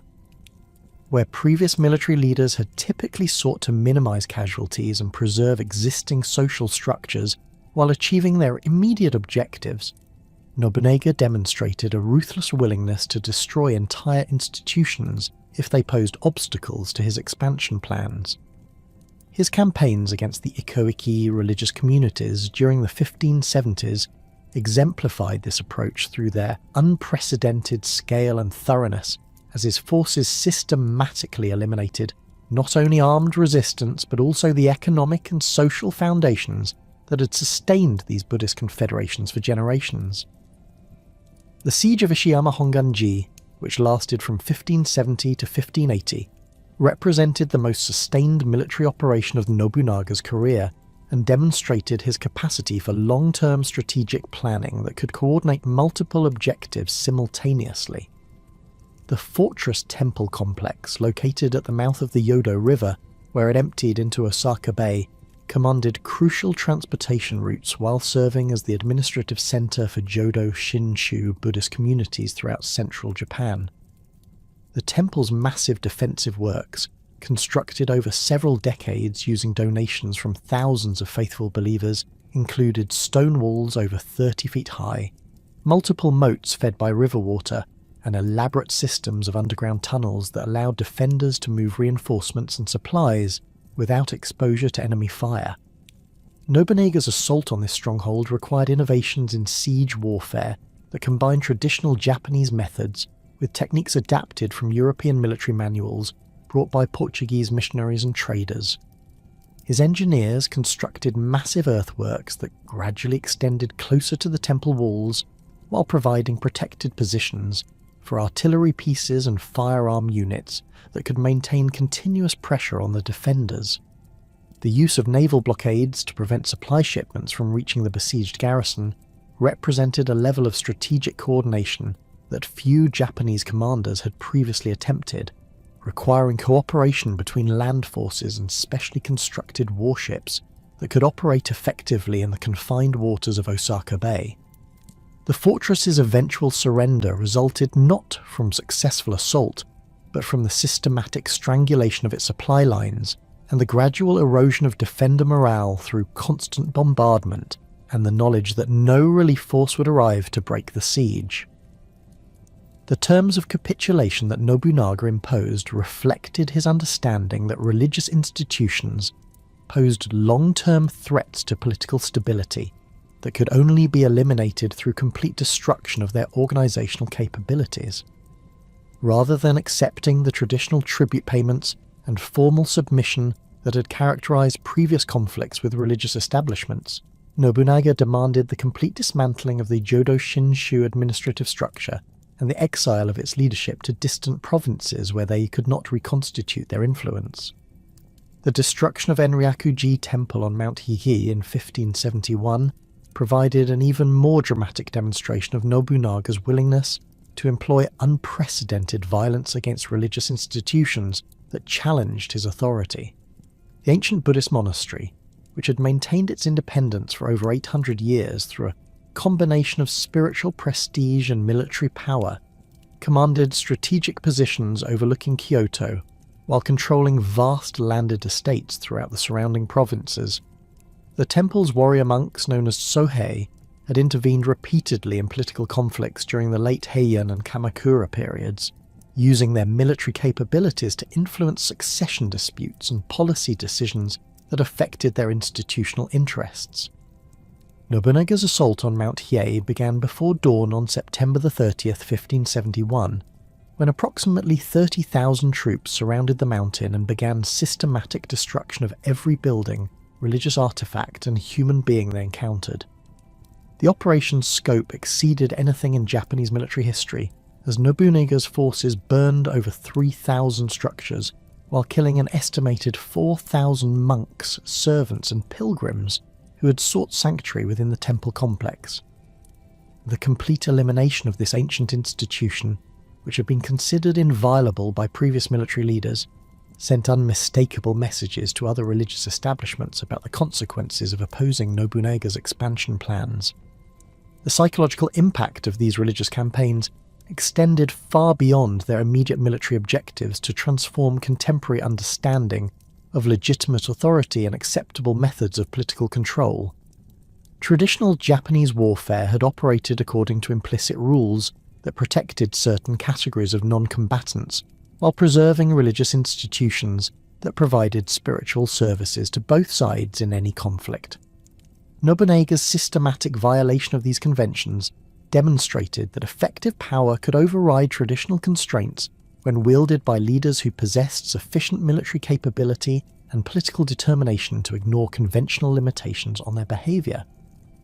The technological innovations that enabled these military successes reflected Nobunaga's systematic approach to adopting and improving foreign weapons and tactics that could provide decisive advantages over enemies who remained committed to traditional methods. His firearms units, initially organised according to Portuguese military manuals, evolved through practical experience into uniquely Japanese formations that combined European discipline with indigenous tactical flexibility. The development of specialised ammunition types, including incendiary rounds designed to start fires in wooden fortifications and explosive shells that could breach stone walls, required technical expertise that Nobunaga cultivated through generous patronage of craftsmen and engineers who could solve specific military problems. The establishment of centralised armament production facilities represented another crucial innovation that distinguished Nobunaga's military organisation from conventional daimyo armies that relied on individual warriors to provide their own equipment. The massive workshops constructed at Azuki and other strategic locations employed hundreds of specialized craftsmen who could produce standardized weapons, armor, and ammunition according to precise specifications that ensured uniform quality and interchangeability of components. These facilities required substantial capital investments and sophisticated management systems, but they provided military advantages that justified their costs through improved battlefield performance and reduced logistical complications during extended campaigns. Nobunaga's administrative innovations proved equally revolutionary in their departure from traditional feudal practices and their emphasis on practical efficiency over hereditary privilege or ceremonial precedent.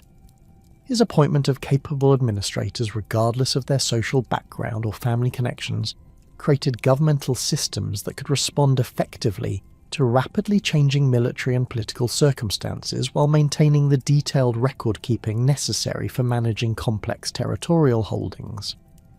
The implementation of standardized weights, measures, and currency systems throughout his expanding domain facilitated commercial activities while providing the economic integration necessary for supporting large-scale military operations across multiple provinces.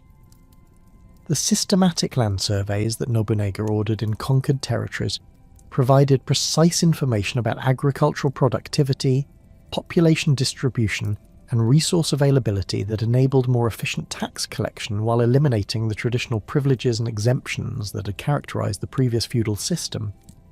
These surveys, conducted by teams of specially trained officials who measured fields with standardized instruments and recorded their findings in uniform formats, created comprehensive databases that allowed central administrators to make informed decisions about resource allocation and military planning.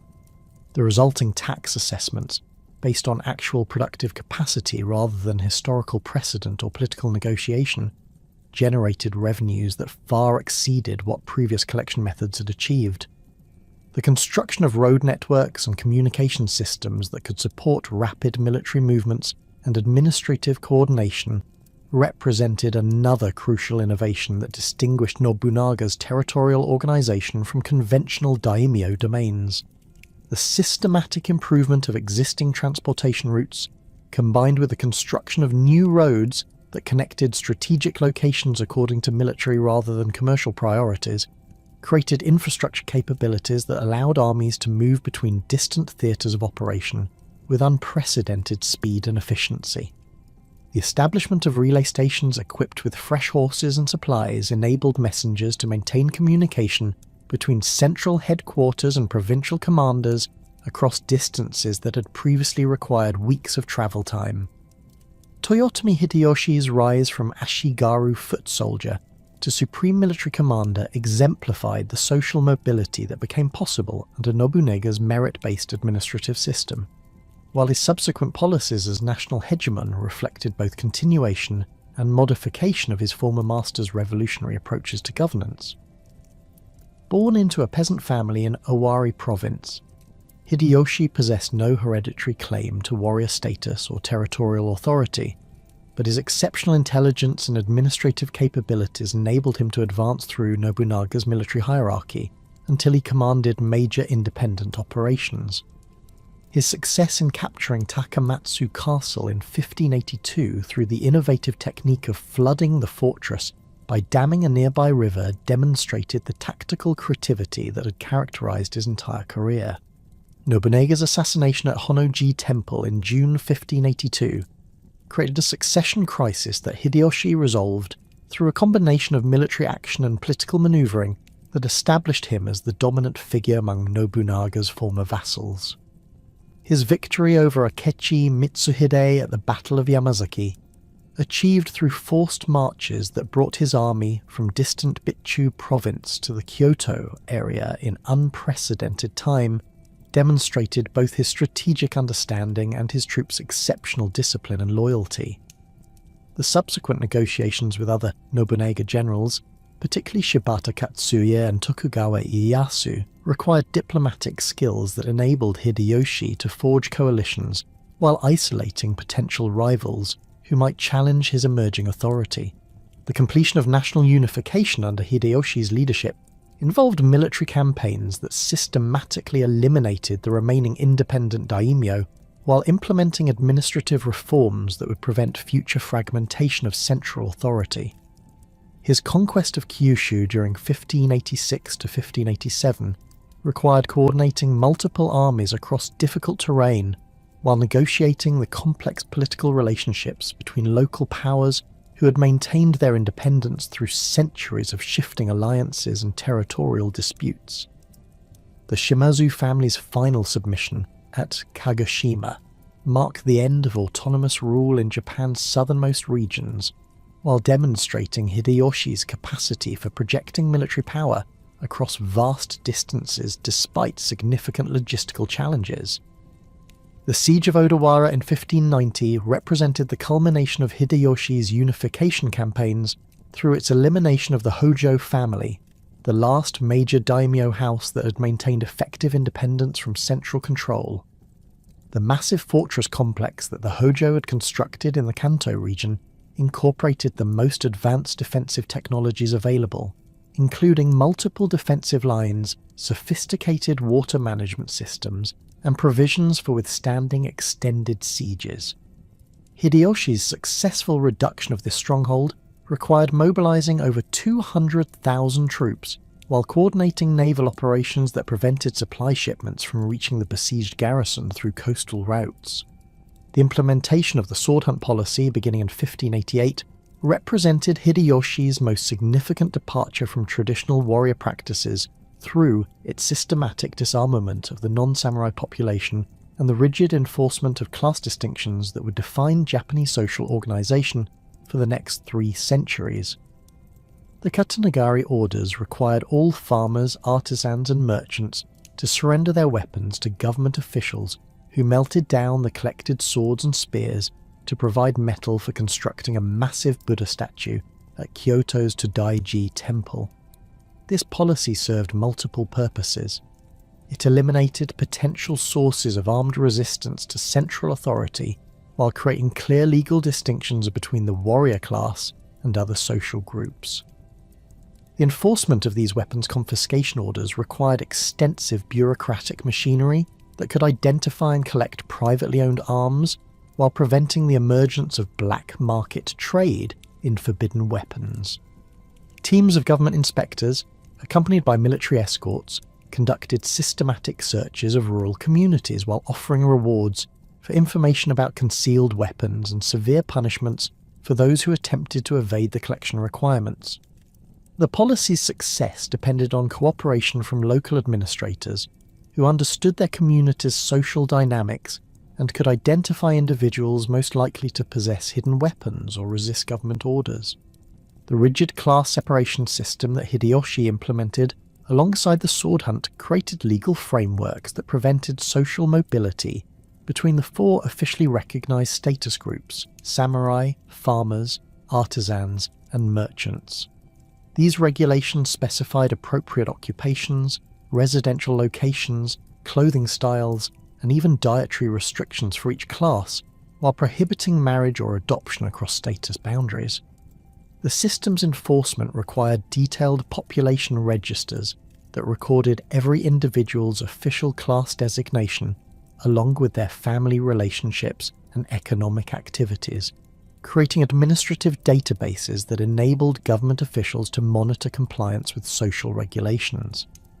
The Korean invasions that Hideyoshi launched in 1592 reflected his grandiose ambitions for continental expansion, while demonstrating both the military capabilities that Japanese unification had created and the logistical limitations that would ultimately doom these overseas adventures. The initial invasion force of approximately 160,000 troops represented the largest military expedition in Japanese history, requiring unprecedented coordination between multiple daimyo armies while maintaining supply lines across hundreds of miles of ocean. The rapid conquest of Seoul and Pyongyang during the campaign's opening months demonstrated Japanese military superiority over Korean forces that had not experienced major warfare for generations. However, the intervention of Ming Chinese armies beginning in early 1593 transformed the conflict from a conquest campaign into a prolonged war of attrition that strained Japanese resources while producing minimal strategic gains. The Chinese forces, numbering over 100,000 experienced troops equipped with advanced artillery and supported by extensive supply networks, possessed military capabilities that matched or exceeded those of the Japanese invaders. The resulting stalemate forced Japanese armies to maintain defensive positions in hostile territory, while dealing with constant harassment from Korean guerrilla forces and regular attacks from combined Chinese-Korean armies. The naval warfare that characterized much of the Korean conflict revealed significant weaknesses in Japanese maritime capabilities, despite their advantages in land combat. Korean Admiral Yi Sun-sin's innovative turtle ships, equipped with iron plating and advanced artillery pieces, proved devastatingly effective against Japanese transport vessels and warships that had been designed primarily for coastal operations rather than extended naval campaigns. The destruction of Japanese supply fleets at battles such as Hansen Island severely compromised the invasion army's logistical support, while demonstrating the crucial importance of naval superiority for overseas military operations. The enormous financial costs of maintaining large armies in Korea for 7 years exhausted the resources that Hideyoshi had accumulated through domestic conquest and administrative reform, while creating political tensions among daimyo, who bore the primary burden of supporting the overseas campaigns. The requirement that provincial lords provide troops, supplies and financial support for operations that produced no territorial gains or other tangible benefits generated resentment that would influence subsequent political developments. The death toll from combat, disease and logistical failures reached catastrophic levels, with some estimates suggesting that over 100,000 Japanese soldiers died during the 2 invasion attempts. Tokugawa Ieyasu's emergence as the dominant figure following Hideyoshi's death in 1598 resulted from his careful positioning during the Korean campaigns and his subsequent political maneuvering during the succession crisis that divided Hideyoshi's former vassals into competing factions. Unlike other major daimyo who had committed substantial resources to the overseas adventures, Ieyasu had maintained most of his forces in Japan while providing only minimal support for the Korean operations. This strategic restraint preserved his military strength and financial resources, while other potential rivals exhausted themselves in futile continental warfare.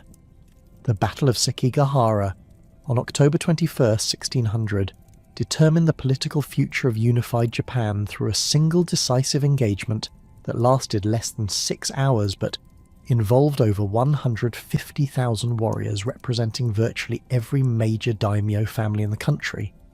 The battlefield, located in a narrow valley between mountains that controlled the main transportation route between eastern and western Japan, provided tactical advantages that Ieyasu exploited. Through careful positioning of his forces and successful negotiations with potential enemies who switched sides at crucial moments during the fighting. The Eastern army that Ieyasu commanded included not only his hereditary Tokugawa vassals, but also former Toyotomi supporters who had concluded that their interests lay with the emerging victor rather than with Ishida Mitsunari's Western Army coalition. The defection of Kobayakawa Hideaki and several other Western commanders at the battle's climax transformed what might have been a closely contested engagement into a complete rout that eliminated organised resistance to Tokugawa authority. The systematic pursuit and destruction of fleeing Western Army units ensured that no significant military force remained to challenge Ieyasu's claim to national supremacy. The establishment of the Edo shogunate in 1603 represented the culmination of 30 years of revolutionary change that had transformed Japan from a collection of independent territories into a unified nation under centralized military control. Ieyasu's decision to locate his capital at Edo, a relatively small fishing village on the Kanto Plain's eastern edge, reflected both strategic considerations about controlling Japan's most productive agricultural region and symbolic recognition that the new political order would differ fundamentally from previous arrangements that had maintained ceremonial connections to Kyoto's imperial court. The transformation of Edo from a modest fishing settlement into the administrative centre of a unified Japan required unprecedented urban planning and construction projects that would reshape the physical landscape while establishing the institutional foundations for 3 centuries of Tokugawa rule. When Ieyasu first surveyed the marshy terrain surrounding Edo Bay in 1590, he envisioned not merely a regional stronghold, but a purpose-built capital that could accommodate the complex administrative machinery necessary for governing a nation of approximately 28 million people. The massive earth-moving operations that began immediately after Sekigahara involved redirecting rivers, draining swamplands, and constructing artificial islands that would provide stable foundations for the castle complex and surrounding urban districts that housed the shogunal bureaucracy. The architectural centrepiece of this transformation was Edo Castle itself, a fortress complex that dwarfed even Hideyoshi's magnificent Osaka castle through its systematic integration of defensive capabilities with administrative functions on an unprecedented scale. The castle's spiral design forced visitors to traverse multiple defensive rings while ascending gradually toward the central keep, creating a physical manifestation of hierarchical authority that reinforced political relationships through spatial organisation. The massive stone foundations, some individual blocks weighing over 10 tons, were transported from quarries hundreds of miles away using specially constructed barges and road networks that demonstrated the Tokugawa regime's capacity for coordinating large-scale engineering projects across multiple provinces. The implementation of the Sankin Kotai system, beginning in 1635, represented the most ingenious mechanism for controlling daimyo autonomy, while simultaneously developing the infrastructure and economic integration necessary for maintaining centralized authority. Under these regulations, all daimyo were required to maintain permanent residences in Edo, where they would spend alternate years in attendance upon the shogun, while their wives and children remained as permanent hostages in the capital, regardless of their husband's and father's location. This system transformed potential military rivals into court nobles, whose status depended on their ability to navigate complex ceremonial protocols, while competing for shogunal favour through displays of loyalty and cultural sophistication. The logistical requirements of Sankin Kotai created massive transportation networks that connected every corner of Japan to the Tokugawa capital through regularly maintained highways, designed to accommodate the elaborate processions that accompanied daimyo movements between their domains and Edo residences. The Tokaido, the principal route connecting Edo with Kyoto and Osaka, required constant maintenance of 53 post stations that provided accommodation, fresh horses, and supplies for the thousands of travellers who used the highway each month. Each daimyo procession included not only the lord himself, but hundreds of retainers, servants, and guards whose numbers reflected their master's status, while creating economic opportunities for innkeepers, merchants, and craftsmen along the route. The financial burden of maintaining dual residences while funding elaborate travel ceremonies effectively prevented daimyo from accumulating the resources necessary for military challenges to central authority. A typical Sankin Kotai procession for a major daimyo required several hundred participants, dozens of horses, and carefully coordinated logistics that consumed substantial portions of domain revenues. The Maeda family of Kaga province, among the wealthiest daimyo houses, spent an estimated 40% of their annual income on Edo residence expenses and travel costs, leaving insufficient resources for military modernization or territorial expansion that might threaten Tokugawa supremacy. The cultural dimensions of Sankin Kotai proved equally significant in transforming warrior society from a military class focused on combat readiness into a bureaucratic elite, whose status depended on administrative competence and cultural refinement. Daimyo residences in Edo became centres of artistic patronage and intellectual activity, where provincial lords competed to demonstrate their sophistication through tea ceremony mastery, poetry composition, and scholarly pursuits that had previously been associated primarily with court nobility. The necessity of navigating complex social protocols during formal audiences and ceremonial occasions required skills that differed fundamentally from traditional warrior capabilities, creating pressure for educational reforms that emphasized civilian accomplishments over military training. The establishment of the four-class system provided the ideological framework for a social hierarchy that legitimized Tokugawa authority, while preventing the emergence of alternative power centers that might challenge established order. The official ranking of samurai, farmers, artisans, and merchants reflected Neo-Confucian principles that valued productive labor over commercial activity, while maintaining clear distinctions between rulers and subjects. This theoretical framework, derived from Chinese political philosophy but adapted to Japanese circumstances, provided intellectual justification for existing social arrangements while creating legal categories that could be enforced through government regulation and social pressure. The practical implementation of class distinctions required extensive bureaucratic machinery that could monitor compliance with regulations governing everything from clothing styles and residential architecture to marriage partners and occupational choices. Sumptuary laws specified appropriate fabrics, colours, and decorative elements for each social class, while prohibiting the adoption of styles associated with higher status groups. Farmers were restricted to cotton and hemp clothing in subdued colours, while merchants faced particularly detailed restrictions that prevented them from displaying their wealth through conspicuous consumption that might challenge samurai social superiority despite inferior economic circumstances. The codification of these social boundaries created legal frameworks that reinforced existing hierarchies while preventing the social mobility that had characterized the Sengoku period's fluid political environment. Marriage regulations prohibited unions between different social classes while requiring official approval for adoptions that might alter family status or inheritance patterns. The registration of all households in detailed population surveys created administrative databases that enabled government officials to track individual compliance with class regulations, while identifying unauthorized attempts to change social position or occupational category.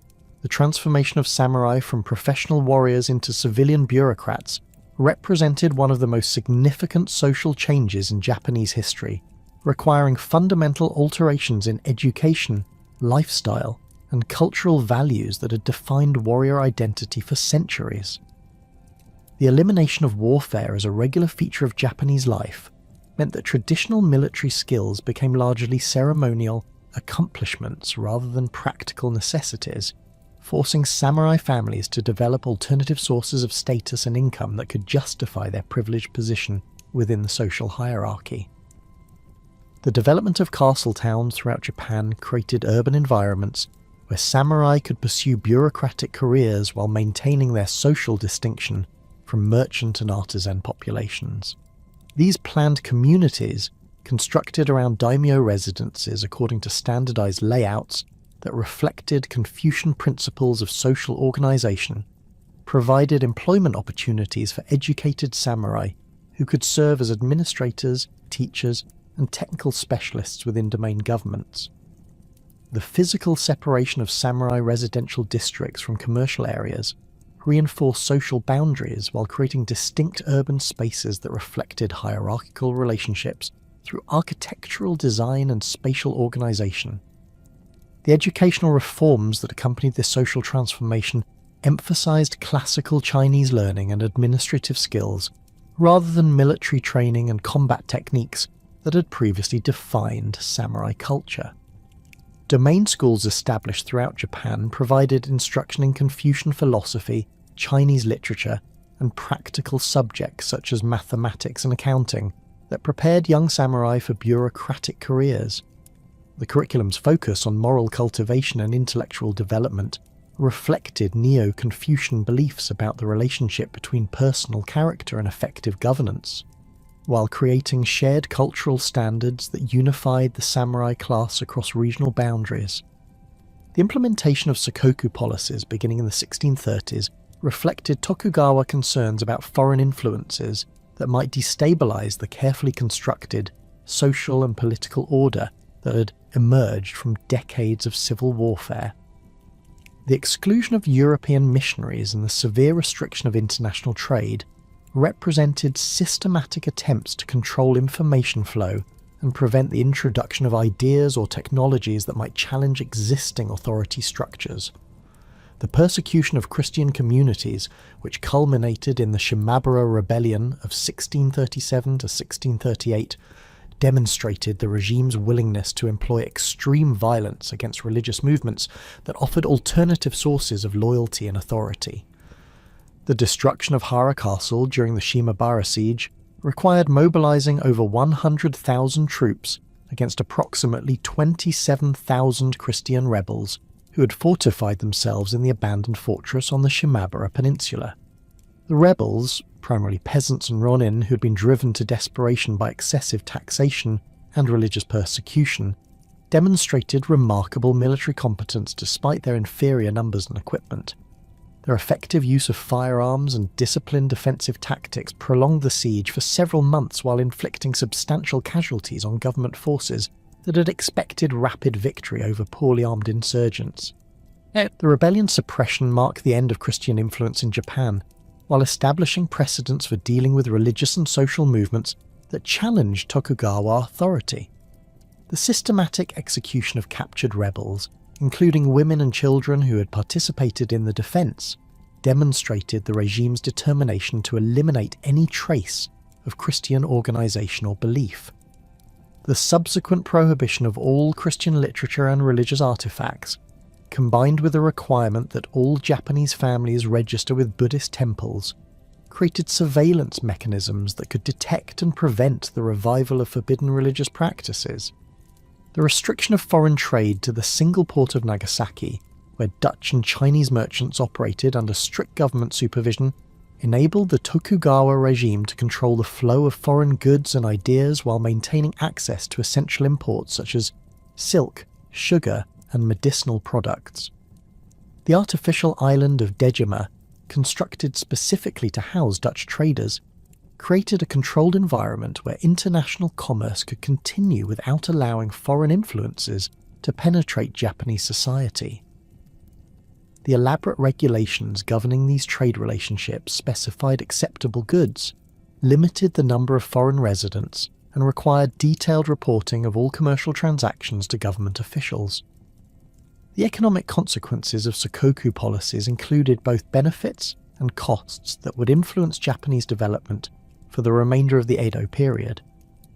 The elimination of foreign competition protected domestic industries while encouraging technological innovation and quality improvement that made Japanese products competitive in restricted markets. The development of sophisticated textile production, metalworking and ceramic industries created employment opportunities while generating tax revenues that supported government operations. However, the restriction of international trade also limited access to foreign technologies and raw materials that might have accelerated economic development and military modernization. The growth of domestic commerce during the early Edo period reflected the peace and stability that Tokugawa policies had created, while demonstrating the economic potential that could be realized through effective governance and social order. The elimination of warfare and the standardization of weights, measures, and currency systems facilitated trade between different regions, while reducing the transaction costs that had previously limited commercial development.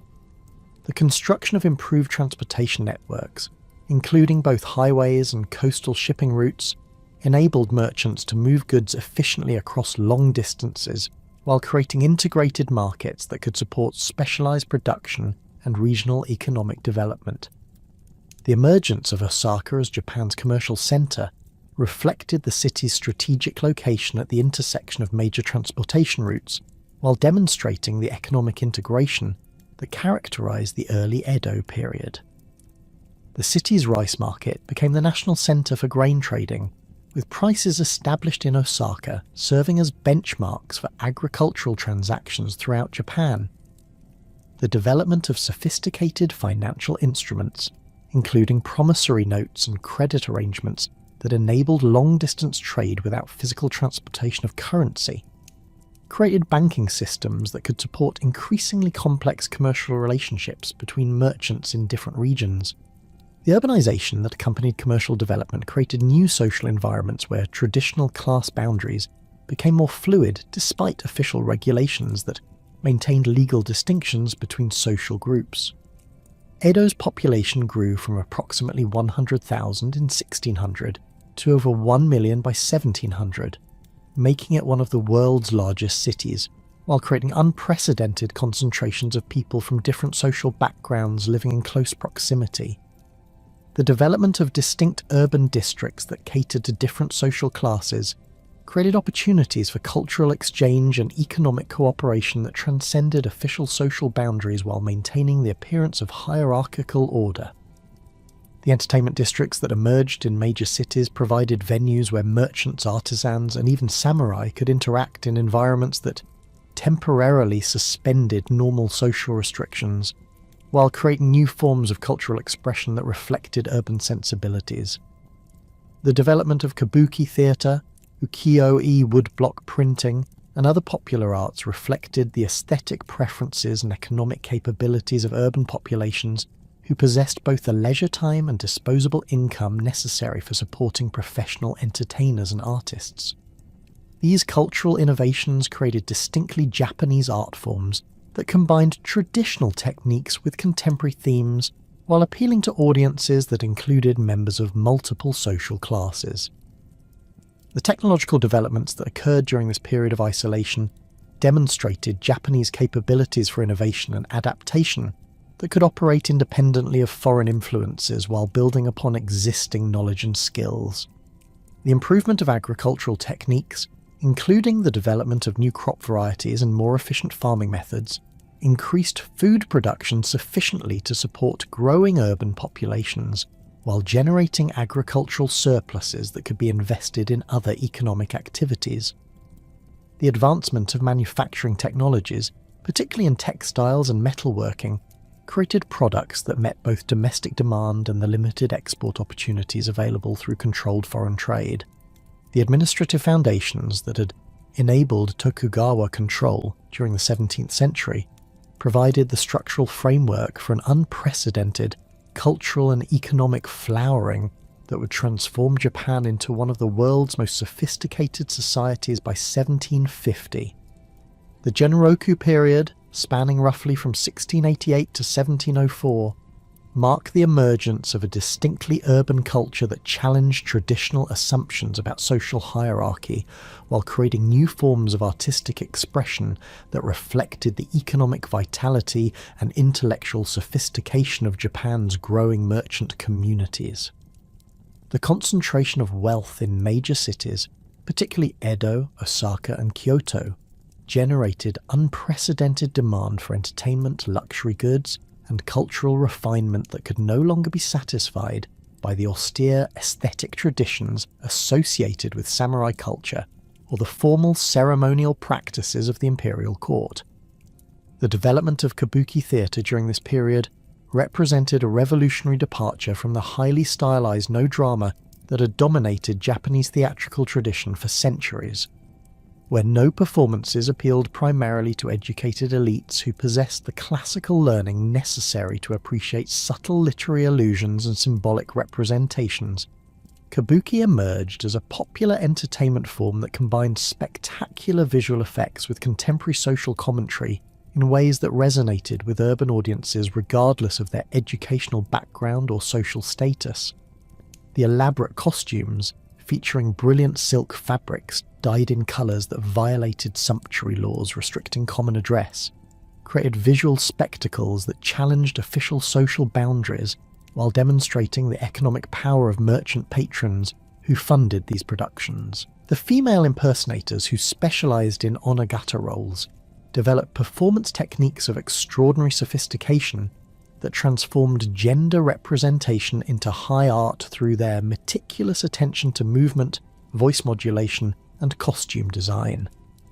These actors studied feminine behaviour with scientific precision, observing how women of the different social classes walked, gestured, and spoke in various situations, then refined these observations into stylised performances that captured essential qualities of femininity while transcending the limitations of realistic imitation.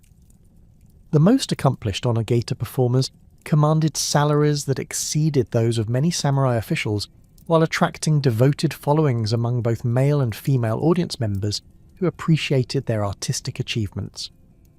The physical theatres constructed to house kabuki performances incorporated architectural innovations that maximised audience capacity while creating intimate connections between performers and spectators through carefully designed sightlines and acoustic properties. The hanamichi, or flower path, that extended through the audience area allowed actors to make dramatic entrances and exits while passing directly among seated viewers, creating moments of intense proximity that heightened emotional engagement with the unfolding drama. The use of trapdoors, revolving stages, and elaborate mechanical devices enabled rapid scene changes and special effects that enhanced the theatrical experience while demonstrating the technical sophistication that Japanese craftsmen could achieve when supported by adequate financial resources. The emergence of ukiyo-e woodblock printing as a major art form reflected both technological innovations in printing techniques and the development of mass markets for affordable artistic reproductions that could bring sophisticated visual culture within reach of ordinary urban residents. The term ukiyo, literally meaning floating world, captured the ephemeral nature of contemporary urban life while celebrating the pleasures and experiences that characterised merchant society during this period of unprecedented prosperity. Artists like Hishikawa Morinobu pioneered techniques for creating single-sheet prints that could be produced in large quantities while maintaining artistic quality sufficient to satisfy discriminating collectors who appreciated both aesthetic merit and technical excellence. The collaborative nature of ukiyo-e production involved complex relationships between artists who created original designs, carvers who translated these images into wooden printing blocks, and publishers who coordinated the entire process while marketing finished prints to diverse audiences with varying aesthetic preferences and financial capabilities. The most successful publishers developed sophisticated understanding of market demand, commissioning series of prints that featured popular actors, beautiful courtesans, or scenic locations that appealed to specific customer segments, while maintaining production schedules that could respond quickly to changing fashion trends or current events that captured public attention. The technical innovations that enabled high-quality colour printing represented remarkable achievements in precision manufacturing that required coordination between multiple specialised craftsmen working with materials whose properties had been refined through generations of experimentation. The development of water-based pigments that could produce brilliant colours while maintaining stability over time involved chemical knowledge that Japanese artisans had accumulated through centuries of textile dyeing and ceramic glazing experience. The registration techniques that ensured precise alignment of multiple colour blocks demanded mathematical precision and mechanical skill that transformed printing from a simple reproduction process into a sophisticated manufacturing operation capable of producing works of genuine artistic merit. The subject matter of ukiyo-e prints reflected the social dynamics and cultural interests of urban society during the High Edo period, documenting everything from theatrical performances and pleasure quarter activities to seasonal festivals and famous scenic locations that had become popular destinations for domestic tourism. The bijinga genre, featuring portraits of beautiful women, created idealized representations of feminine beauty that influenced fashion trends and aesthetic standards while providing insights into contemporary social attitudes about gender roles and sexual relationships. These prints often depicted courtesans and geishas whose elaborate hairstyles, makeup techniques, and clothing choices represented the height of urban sophistication, while challenging conventional moral standards through their celebration of pleasure and sensual experience. The yakusha-e category, focusing on kabuki actors in their most famous roles, created a form of celebrity culture that enabled audiences to maintain connections with their favourite performers between theatrical seasons while preserving visual records of memorable performances that might otherwise have been forgotten. These actor portraits often captured specific moments of dramatic intensity, showing performers in characteristic poses or facial expressions that had become associated with particular roles or emotional states. The most skilled artists could convey not only physical likeness, but also the personality and artistic style that distinguished individual actors from their colleagues, creating portraits that functioned as both artistic achievements and historical documents. The economic foundations that supported this cultural flowering reflected fundamental changes in Japan's productive capacity and commercial organisation that had occurred during the previous century of peace and political stability. Agricultural improvements, including the introduction of new rice varieties from China and the development of more efficient irrigation systems, had increased food production sufficiently to support growing urban populations, while generating surpluses that could be invested in manufacturing and commercial activities. The expansion of cultivated land through reclamation projects that drained swamps and terraced hillsides added millions of acres to Japan's agricultural base, while creating employment opportunities for rural populations that might otherwise have migrated to cities in search of economic opportunities. The development of cash crop production, particularly cotton cultivation in the Kinai region around Osaka, created agricultural specialization that enabled farmers to participate directly in commercial markets, rather than simply producing rice for tax payments and subsistence consumption. Cotton farming required different techniques and seasonal labour patterns compared to rice cultivation, but it offered higher profits per unit of land while creating raw materials for textile industries that had become increasingly important components of Japan's domestic economy. The success of cotton production encouraged experimentation with other commercial crops, including indigo for dye production, tobacco for domestic consumption, and various oil-bearing plants that could supply urban markets with cooking oils and lamp fuels.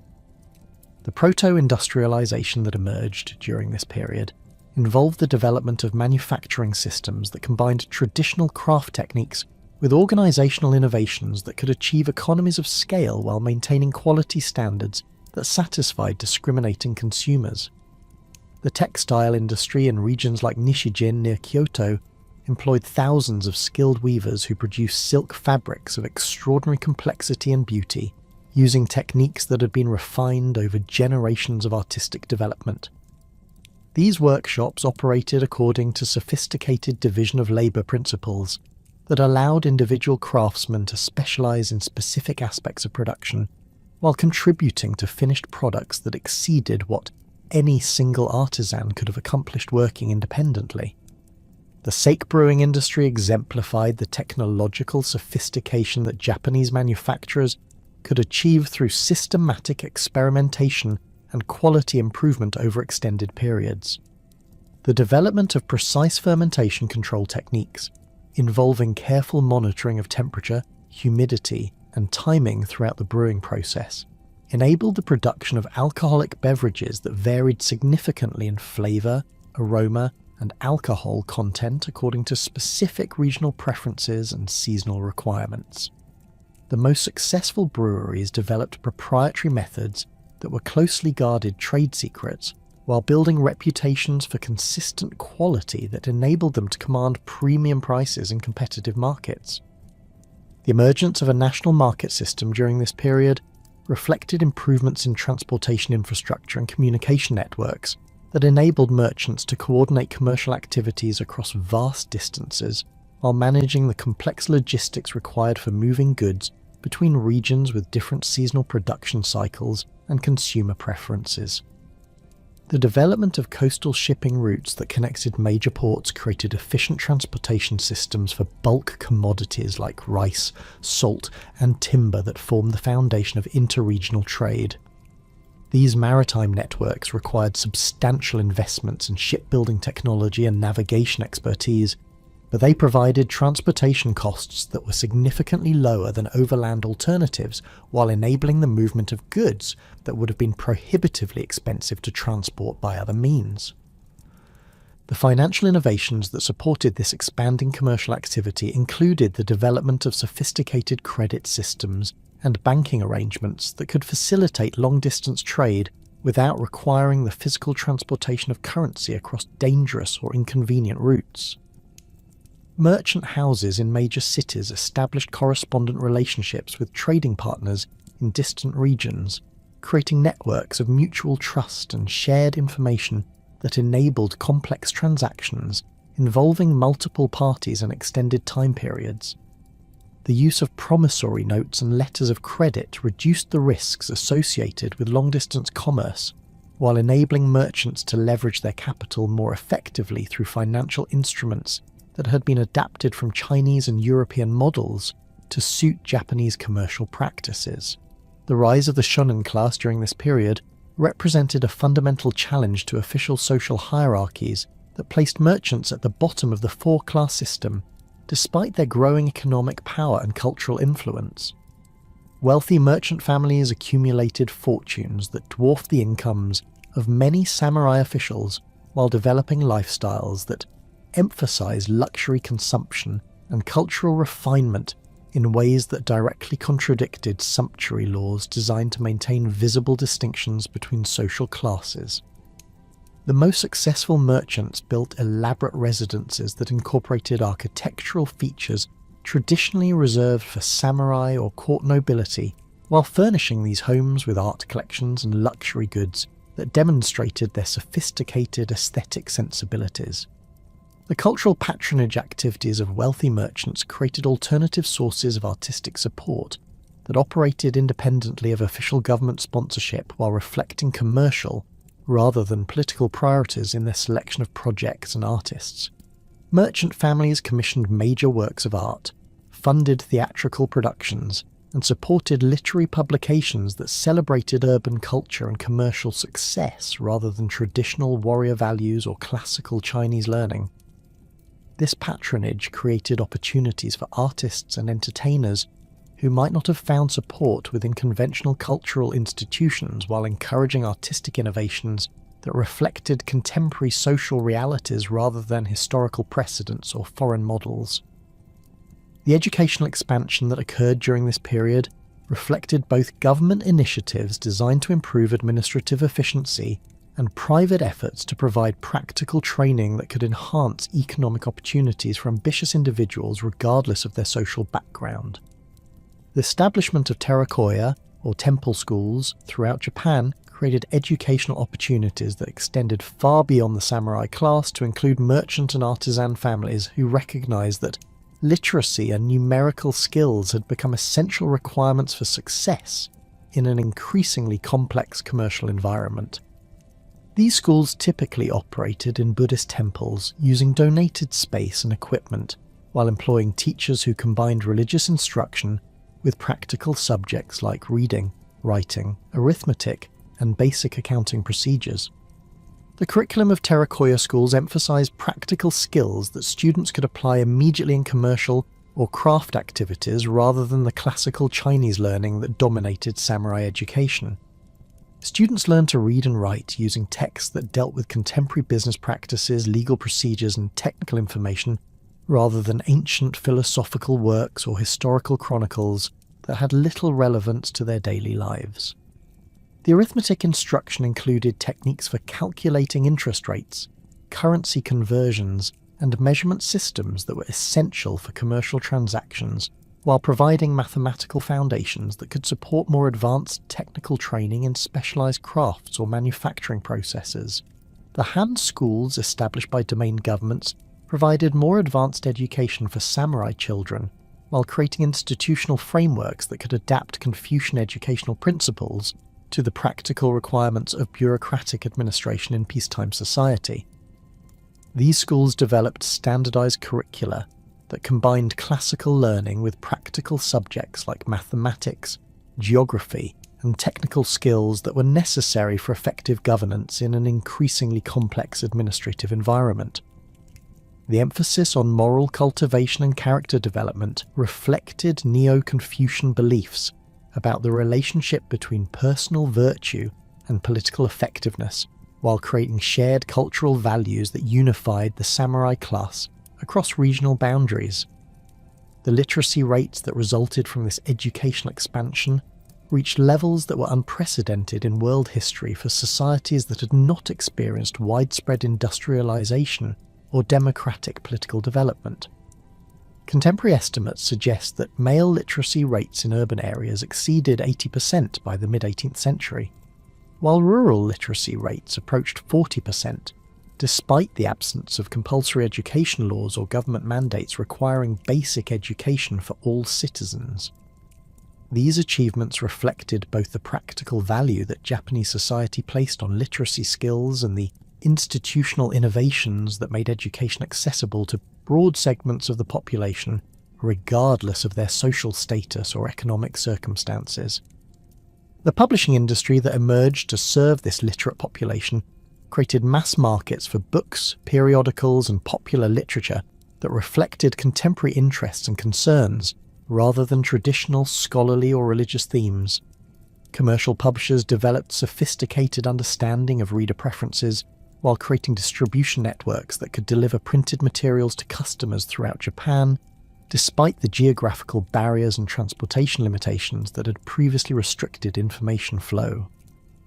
The success of popular fiction, particularly the works of authors like Ihara Saikaku, who wrote about merchant life and urban culture, demonstrated that Japanese readers were eager to consume literature that reflected their own experiences and social environment, rather than classical works that dealt with distant historical periods or foreign cultural traditions. The cultural prosperity and economic vitality that had characterized the High Edo period began showing signs of strain by the early 19th century, as a series of interconnected crises exposed fundamental weaknesses in the Tokugawa system that had remained hidden during the previous century of unprecedented stability. The rigid social hierarchy and closed economic system that had enabled Japan's remarkable cultural flowering now appeared increasingly inadequate for addressing the complex challenges that emerged from both internal demographic pressures and external threats that would ultimately prove impossible to ignore or deflect through traditional diplomatic means. The Tenpo famine of 1833 to 1837 represented the most severe subsistence crisis Japan had experienced since the establishment of Tokugawa rule, affecting virtually every region of the archipelago through a combination of climatic disasters and administrative failures that reveal the dangerous vulnerability of Japan's agricultural foundation. The crisis began with abnormally cold temperatures and excessive rainfall during the crucial summer growing seasons of 1833 and 1834, conditions that were exacerbated by volcanic ash from Mount Kosai's eruption that blocked sunlight and damaged crops across northeastern Honshu. The resulting harvest failures reduced rice production by an estimated 30 to 40% in the most severely affected regions, while creating cascading effects that disrupted food distribution networks and caused commodity prices to fluctuate wildly throughout the country. The government's response to these agricultural disasters demonstrated both the administrative capabilities that the Tokugawa regime had developed over 2 centuries of rule and the inherent limitations of a system that prioritized political stability over economic flexibility. Domain authorities implemented traditional famine relief measures, including the distribution of stored rice reserves and the temporary suspension of tax collection in the most severely affected areas, but these efforts proved insufficient to address the scale of the crisis. The hand granary system, which had been designed to provide emergency supplies during localized shortages, lacked the capacity to support entire regions experiencing simultaneous harvest failures while maintaining adequate reserves for future emergencies. Rural communities throughout northeastern Japan experienced social upheaval that challenged the fundamental assumptions about peasant compliance and social order that had underpinned Tokugawa governance since the early 17th century. Desperate farming families abandoned their villages in massive numbers, seeking survival through migration to urban areas or less affected rural regions where they might find employment or charitable assistance. These population movements created administrative chaos as local officials struggled to maintain accurate household registers, while dealing with unprecedented numbers of displaced persons who fell outside the normal categories of social classification and bureaucratic control. The urban consequences of rural distress manifested in rice riots that erupted simultaneously in dozens of cities throughout Japan during the spring and summer of 1837, demonstrating a level of coordinated popular resistance that had not been seen since the early years of Tokugawa rule. The Oshio Heihachiro rebellion in Osaka exemplified the dangerous potential for social unrest when economic crisis coincided with principled opposition to government policies from within the samurai class itself. Oshio, a former magistrate and Confucian scholar who had become convinced that official corruption and indifference to popular suffering had violated the moral foundations of legitimate governance, organised an armed uprising that briefly seized control of significant portions of Japan's commercial capital before being suppressed through massive military intervention. The rebellion's suppression required mobilising over 10,000 troops equipped with artillery and firearms against approximately 300 insurgents who had fortified themselves in Osaka's commercial districts while attempting to distribute confiscated rice supplies to starving urban residents. The fighting lasted 3 days and resulted in the destruction of nearly 1/4 of the city's buildings through fires that spread from the initial combat zones to consume entire neighbourhoods of wooden structures that had been constructed without adequate consideration for fire prevention. The physical destruction exceeded anything Osaka had experienced since the Sengoku period wars, while the political implications of armed resistance led by a respected scholar official created profound concerns about the regime's ability to maintain social order during future crises. The investigation that followed Oshio's defeat revealed extensive networks of popular discontent that extended far beyond the immediate participants in the armed uprising, including merchants who'd provided financial support, farmers who'd supplied information about government troop movements, and even some lower-ranking samurai who had expressed sympathy for the rebels' stated objectives. The breadth of this support network suggested that opposition to Tokugawa policies had penetrated much deeper into Japanese society than government officials had previously recognised. While the rebels' success in maintaining popular support despite their ultimate military defeat indicated that traditional methods of social control might prove inadequate for addressing future challenges to established authority. The economic disruptions that accompanied these social upheavals accelerated existing trends toward regional specialisation and commercial development that were gradually undermining the agricultural foundations of Tokugawa fiscal policy. The growth of cash crop production, particularly cotton cultivation in western Japan, had created farming communities that depended heavily on market relationships rather than subsistence agriculture, making them vulnerable to price fluctuations and supply disruptions that could occur far from their immediate geographical area. The development of proto-industrial manufacturing in rural areas, including textile production and handicraft activities that supplemented agricultural income, had similarly increased rural dependence on commercial networks that operated according to market principles, rather than the traditional relationships of obligation and mutual assistance that had previously characterized village life. The monetary problems that plagued the Tokugawa government during this period reflected fundamental contradictions between the regime's fiscal requirements and the economic realities of a society that had become increasingly commercialized, despite official policies designed to maintain agricultural primacy.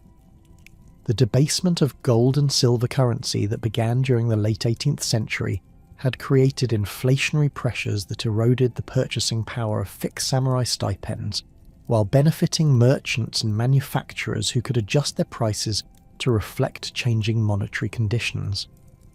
The resulting redistribution of wealth from the warrior class to commercial groups undermined the social hierarchy that provided ideological justification for Tokugawa rule, while creating political tensions that proved increasingly difficult to manage through traditional administrative means. The Han debt crisis that emerged during this period demonstrated how thoroughly the daimyo class had become dependent on merchant financiers, despite official social hierarchies that placed warriors above commercial groups in terms of status and political authority. Many domains had accumulated debts that exceeded their annual revenues by factors of 10 or more, creating situations where practical governance decisions were effectively controlled by merchant creditors who possessed the financial leverage necessary to influence policy choices. The most heavily indebted domains found themselves forced to mortgage future tax revenues or sell monopoly rights to commercial groups in exchange for immediate financial relief, creating economic relationships that violated fundamental principles of warrior independence and political autonomy. The intellectual ferment that accompanied these economic and social changes produced new forms of political thought that challenged basic assumptions about legitimate authority and proper governance that had remained largely unquestioned since the early Tokugawa period. The development of kokugaku, or national learning, created scholarly frameworks for questioning Chinese philosophical influences while emphasizing indigenous Japanese traditions that predated the introduction of foreign ideas and institutions. Scholars like Moturi Norinaga and Hirata Atsutene developed sophisticated critiques of Neo-Confucian political theory, while advocating for restoration of direct imperial rule that would eliminate the warrior intermediaries who had usurped legitimate authority for their own selfish purposes. These intellectual developments created ideological foundations for political opposition that extended far beyond immediate economic grievances to question the fundamental legitimacy of the Tokugawa system itself. The emphasis on imperial restoration as a solution to contemporary problems provided alternative visions of political organisation that could appeal to various groups who had become dissatisfied with existing arrangements for different reasons. Impoverished samurai could envision restoration of their traditional status and economic security, while wealthy merchants might anticipate greater political influence commensurate with their economic importance. And even some peasant communities could hope for relief from oppressive taxation and administrative interference in their local affairs. The arrival of foreign ships in Japanese waters during the early 19th century transformed these domestic political tensions into urgent national security concerns that required immediate responses despite the regime's lack of experience in dealing with technologically advanced foreign powers. Russian expeditions to Sakhalin and the Kurils, beginning in the 1790s, had already demonstrated that Japan's geographical isolation could no longer provide automatic protection from foreign contact, while British naval activities during the Opium Wars in China revealed the devastating military capabilities that Western nations could deploy against Asian societies that attempted to resist their demands for commercial access and diplomatic recognition. The Morrison Incident of 1837, in which Japanese coastal batteries fired upon an American merchant vessel that was attempting to return shipwrecked Japanese sailors, illustrated both the rigidity of Sakoku policies and their increasing impracticality in an era of expanding global maritime commerce. The ship's peaceful intentions and humanitarian mission created diplomatic embarrassments that undermined Japanese claims about the defensive nature of their isolation policies, while demonstrating that foreign vessels possessed navigational capabilities and military technologies that made them extremely difficult to exclude through traditional coastal defense methods. The incident's aftermath revealed significant disagreements within the Tokugawa government about appropriate responses to foreign contact, with some officials advocating for policy modifications that might prevent future confrontations, while others insisted on strict enforcement of existing exclusion laws regardless of their practical consequences. The Tenpo reforms implemented by Mizuno Tadakuni beginning in 1841 represented the most comprehensive attempt to address these mounting challenges through administrative reorganization and policy innovation that might restore the regime's effectiveness without abandoning fundamental principles of Tokugawa governance. The reforms included efforts to reduce government expenditures through bureaucratic streamlining, agricultural improvements designed to increase tax revenues, and sumptuary regulations intended to restore proper social distinctions that had become blurred through commercial development and cultural change. However, these measures proved largely ineffective because they addressed symptoms rather than underlying structural problems, while failing to provide adequate resources or authority for implementing meaningful changes in established practices. The reform program's agricultural components included attempts to encourage farmers to return to rice cultivation rather than pursuing cash crop production that had reduced food security while creating dangerous dependence on market fluctuations. Government officials promoted new agricultural techniques and crop varieties while providing financial incentives for land reclamation projects that might expand Japan's cultivated area without requiring fundamental changes in existing social or economic relationships. These efforts achieved limited success in some regions, but failed to address the basic problem that commercial agriculture had become more profitable than subsistence farming for many rural communities, making voluntary compliance with government preferences economically irrational for individual farmers. The urban reforms included attempts to control population growth in major cities through restrictions on migration from rural areas, regulations governing commercial activities that might compete with traditional craft guilds, and sumptuary laws designed to prevent merchant families from displaying wealth in ways that challenged samurai social superiority. The dissolution of merchant monopolies and the attempted relocation of urban populations to agricultural areas proved particularly unpopular and ultimately unsuccessful, as they conflicted with economic trends that had created substantial vested interests in existing commercial arrangements. The resistance to these measures demonstrated how thoroughly Japanese society had been transformed by 2 centuries of peace and commercial development, despite official policies designed to maintain traditional social structures. The failure of the Tenpo reforms created political opportunities for critics who argued that more fundamental changes were necessary to address Japan's mounting problems while maintaining national independence in an increasingly dangerous international environment. The emergence of the Sono-Joi movement during the 1850s reflected growing recognition that domestic reform and foreign policy were inseparably connected, as Japan's internal weaknesses made the country vulnerable to foreign pressure, while external threats required internal unity and strength that the existing political system seemed incapable of providing. When Commodore Matthew Perry's squadron entered Edo Bay on July 8, 1853, the sight of 4 heavily armed steamships advancing against the wind through waters that Japanese coastal defences had been designed to protect created immediate recognition that Japan faced unprecedented challenges requiring responses that transcended traditional diplomatic and military capabilities. The black hulls of Perry's vessels, with their towering smokestacks and obvious technological superiority over anything in Japanese arsenals, provided unmistakable evidence that the outside world had developed capabilities that made Japan's isolation policies both obsolete and dangerous to maintain. Perry's initial demands for fuel, provisions and protection for shipwrecked sailors appeared relatively modest compared to the comprehensive commercial treaties that European powers had imposed on China, but Japanese officials recognized that accepting any foreign demands would establish precedents that could lead to progressively greater concessions and eventual loss of national independence. The American Commodore's presentation of President Fillmore's letter, delivered with elaborate ceremony that demonstrated both respect for Japanese sovereignty and implicit threats about consequences of non-compliance, created diplomatic dilemmas that the Tokugawa government was institutionally unprepared to address through existing decision-making procedures.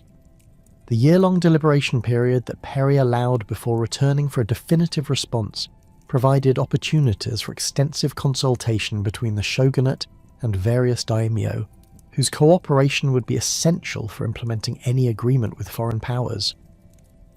This consultation process, unprecedented in Tokugawa administrative history, revealed profound disagreements about appropriate responses to foreign pressure while exposing the regime's inability to achieve consensus among key stakeholders about fundamental policy directions.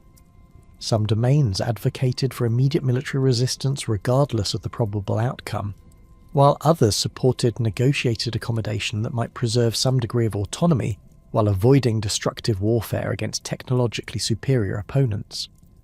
The Treaty of Kanagawa, signed on March 31, 1854, represented a carefully crafted compromise that addressed American demands while attempting to minimize departures from traditional Japanese policies regarding foreign contact and commercial relationships. The agreement opened 2 ports to American vessels seeking supplies and assistance, while establishing consular representation that could handle future diplomatic issues without requiring direct negotiations between governments. However, the treaty's provisions for most favoured nation treatment ensured that any additional concessions granted to other foreign powers would automatically extend to the United States, creating mechanisms for progressive erosion of Japanese control over their own commercial and diplomatic policies. The domestic political consequences of the Kanagawa Agreement proved far more significant than its immediate practical effects, as the shogunate's decision to sign a treaty with foreign powers without imperial approval created constitutional crises that challenged fundamental assumptions about legitimate authority within the Japanese political system. The Emperor Komei's strong opposition to foreign treaties provided focal points for critics who argued that the Tokugawa regime had exceeded its legitimate authority while violating sacred obligations to preserve Japan's divine sovereignty against foreign contamination. The emergence of the Sono-joi slogan, combining reverence for imperial authority with demands for expelling foreign barbarians, created ideological frameworks that could unite diverse opposition groups around shared commitments to imperial restoration and national independence. The Harris Treaty of 1858, which established comprehensive commercial relationships between Japan and the United States, demonstrated how initial diplomatic concessions could lead to progressively greater foreign demands that fundamentally altered Japan's international status and domestic political arrangements. The treaty's provisions for extraterritoriality, which exempted foreign residents from Japanese legal jurisdiction, created autonomous foreign communities within Japanese territory, while establishing precedents that other Western nations quickly demanded for their own citizens. The fixed tariff rates that Japan accepted eliminated the country's ability to protect domestic industries through trade policy, while generating customs revenues that became important sources of government income despite their foreign origins. The political crisis that erupted over the Harris Treaty's ratification revealed the complete breakdown of consensus within the Tokugawa government, while demonstrating the regime's inability to maintain effective control over increasingly assertive daimyo, who possessed their own opinions about appropriate responses to foreign pressure. Naosuke's decision to sign the treaty without imperial approval, while simultaneously purging political opponents through the Ansei Purge, created unprecedented levels of political violence that culminated in his assassination outside Edo Castle on March 24, 1860. The successful attack by 18 Ronin from Mito Domain, carried out in broad daylight within sight of the shogunal residence, demonstrated that even the highest government officials were vulnerable to political violence when their policies violated strongly held convictions about legitimate authority and national honour. The escalating political violence that characterised the 1860s reflected the complete polarisation of Japanese political opinion around irreconcilable positions regarding foreign relations and domestic governance that made peaceful resolution of conflicts increasingly impossible. The Tenchugumi incident of 1863, in which loyalist activists attempted to establish an imperial government in Yamato province, demonstrated how imperial restoration movements could mobilize significant popular support while challenging Tokugawa authority through direct military action. The Hamaguri Gomon incident of 1864, which involved armed clashes between imperial loyalists and Tokugawa forces within the imperial capital itself, revealed that political conflicts had reached levels of intensity that threatened the basic stability of Japanese society. The Choshu Domain's bombardment of foreign vessels in the Shimonoseki Strait during 1863 illustrated both the appeal of anti-foreign activism and its practical impossibility when confronted with superior Western military technology. The retaliatory attacks by British, French, Dutch, and American naval forces systematically destroyed Choshu's coastal defences, while demonstrating that individual domains lack the military capabilities necessary for effective resistance against foreign powers. The resulting indemnity payments and territorial concessions imposed on Choshu, created additional evidence that Japan's fragmented political system was inadequate for maintaining national independence in an era of aggressive Western imperialism. The gradual recognition among opposition leaders that successful resistance to foreign pressure required national unity under more effective leadership than the Tokugawa regime could provide created opportunities for political coalitions that transcended traditional domain boundaries and ideological differences. The Satsuma-Choshu alliance of 1866, mediated by Sakamoto Ryoma, despite the two domains' long history of mutual hostility, demonstrated that practical considerations about national survival could overcome regional rivalries when the stakes were sufficiently high. This alliance provided the military foundation for the final assault on Tokugawa authority, while creating institutional frameworks that could support alternative forms of national governance based on imperial restoration rather than warrior rule. The Boshin War, that began in January 1868, represented the culmination of 15 years of political crisis that had steadily undermined Tokugawa legitimacy, while creating alternative centres of authority that could challenge the regime's claim to represent legitimate Japanese government. The Battle of Toba Fushimi, which opened the military phase of the imperial restoration movement, demonstrated that the shogunate's military forces were no longer capable of maintaining effective resistance against determined opposition that possessed both superior morale and increasingly sophisticated military organisation. The rapid collapse of Tokugawa resistance in central Japan, followed by the peaceful surrender of Edo Castle in April 1868, marked the end of nearly 7 centuries of warrior rule while creating opportunities for comprehensive political transformation under imperial auspices. The imperial forces' decisive victory at Toba Fushimi had shattered the military foundations of Tokugawa authority, but the political transformation that followed required systematic dismantling of institutional structures that had governed Japan for over 2.5 centuries. The new Meiji government, operating initially from temporary headquarters in Kyoto before relocating to the renamed capital of Tokyo, faced the monumental challenge of replacing feudal administration with modern governmental systems capable of defending national independence, while implementing the comprehensive reforms necessary for competing with Western powers on equal terms. The Charter Oath proclaimed by Emperor Meiji on April 6, 1868, outlined ambitious principles for national transformation, including the establishment of deliberative assemblies, the pursuit of knowledge from around the world, and the abandonment of evil customs of the past. But translating these ideals into practical policies required navigating complex political relationships between former enemies who had united only temporarily around shared opposition to Tokugawa rule. The Meiji leadership's composition reflected the coalition nature of the restoration movement, while revealing the practical challenges of governing a diverse nation through consensus among groups that possessed fundamentally different visions of Japan's future direction. The oligarchy that emerged from the restoration included samurai from Satsuma, Choshu, Tosa, and Heizan domains, who had provided military leadership during the final campaigns against the shogunate, court nobles who had maintained imperial legitimacy during centuries of warrior rule, and wealthy merchants whose financial resources had supported the restoration movement while expecting political influence commensurate with their economic contributions. These diverse groups agreed on the necessity of eliminating Tokugawa institutions, but disagree profoundly about the specific reforms that should replace the old system, creating internal tensions that would influence policy decisions throughout the early Meiji period. The abolition of the Han system on August 29, 1871, represented the most radical transformation in Japanese political organisation since the establishment of the Kamakura shogunate 7 centuries earlier.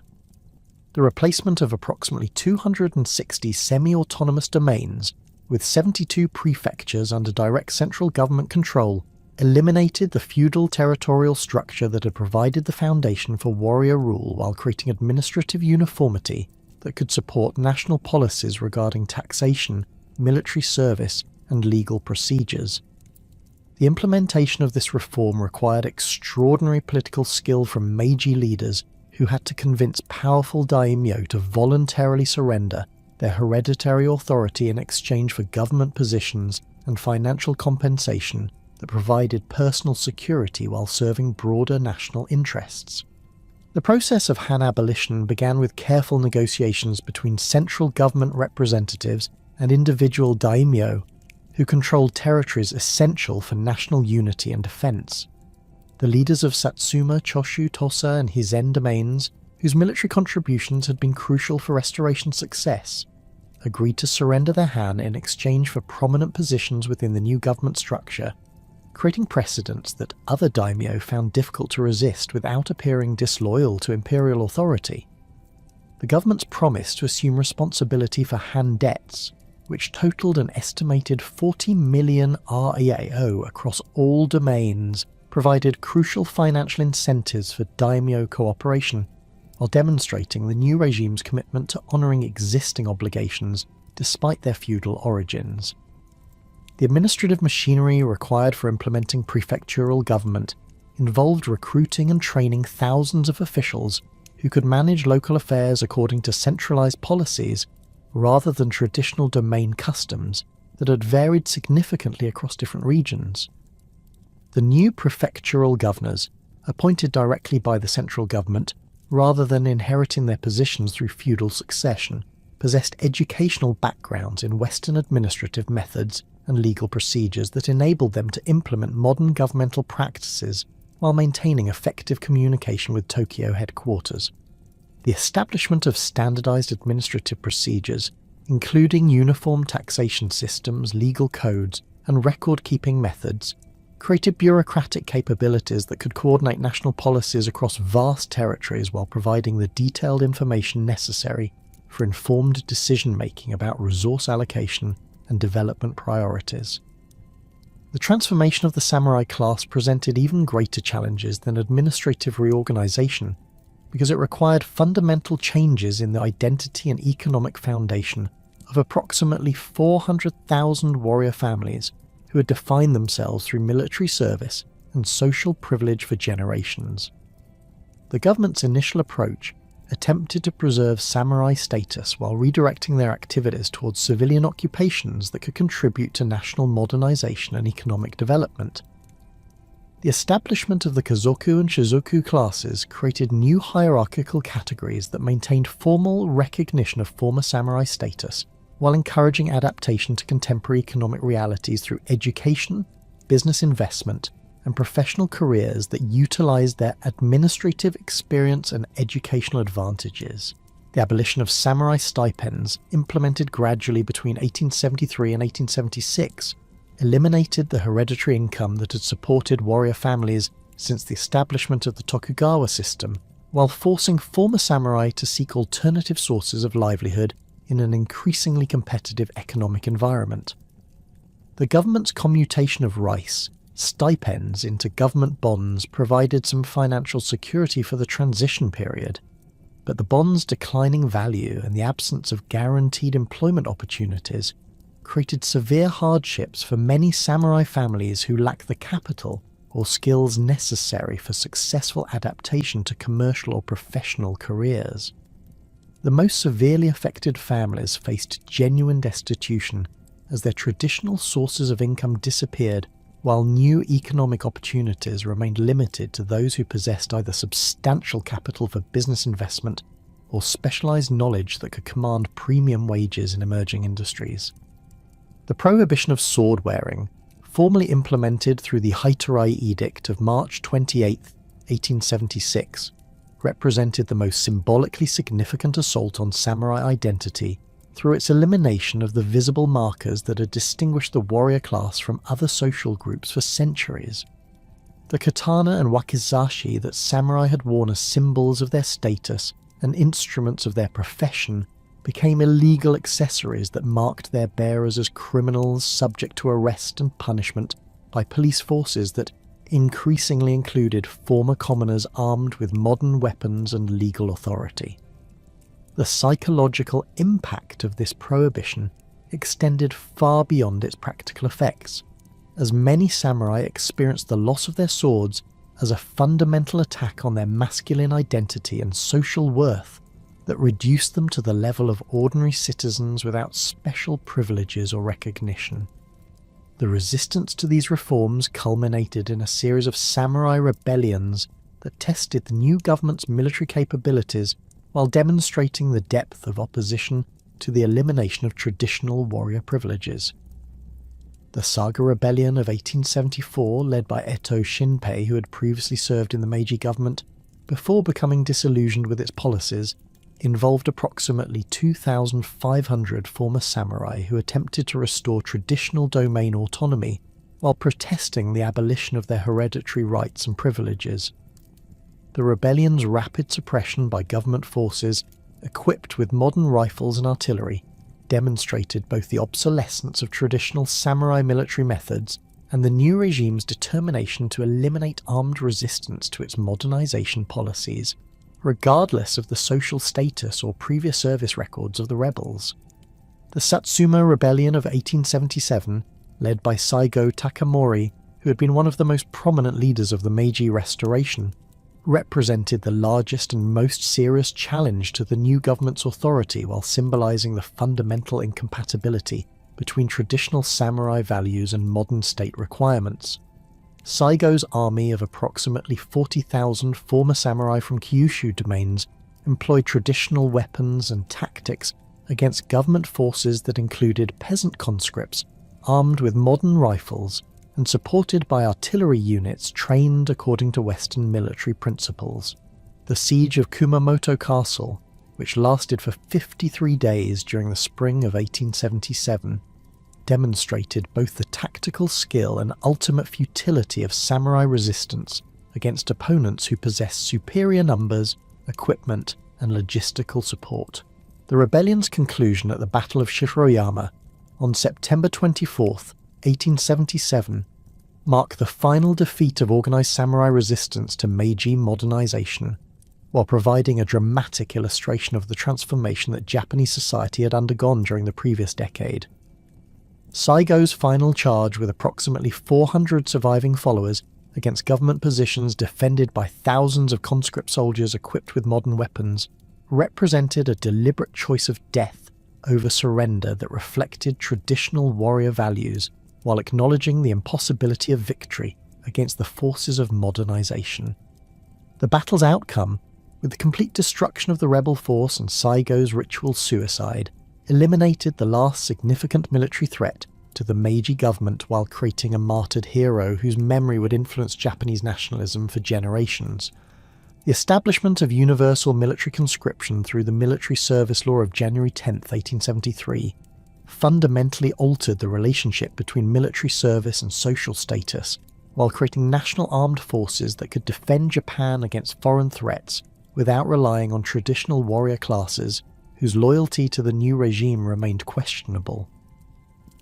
The requirement that all male citizens serve 3 years of active duty followed by 4 years in the reserves eliminated the samurai monopoly on military service while creating opportunities for social advancement through military careers that were open to individuals regardless of their family background or hereditary status. The new conscript army, trained according to Western military methods and equipped with modern weapons purchased from European manufacturers, possessed capabilities that far exceeded those of traditional samurai forces, while representing national rather than regional or class interests. The cultural transformation that accompanied these institutional changes involved systematic efforts to preserve valuable elements of traditional Japanese civilization, while eliminating practices that hindered modernization or conflicted with international standards of civilized behavior.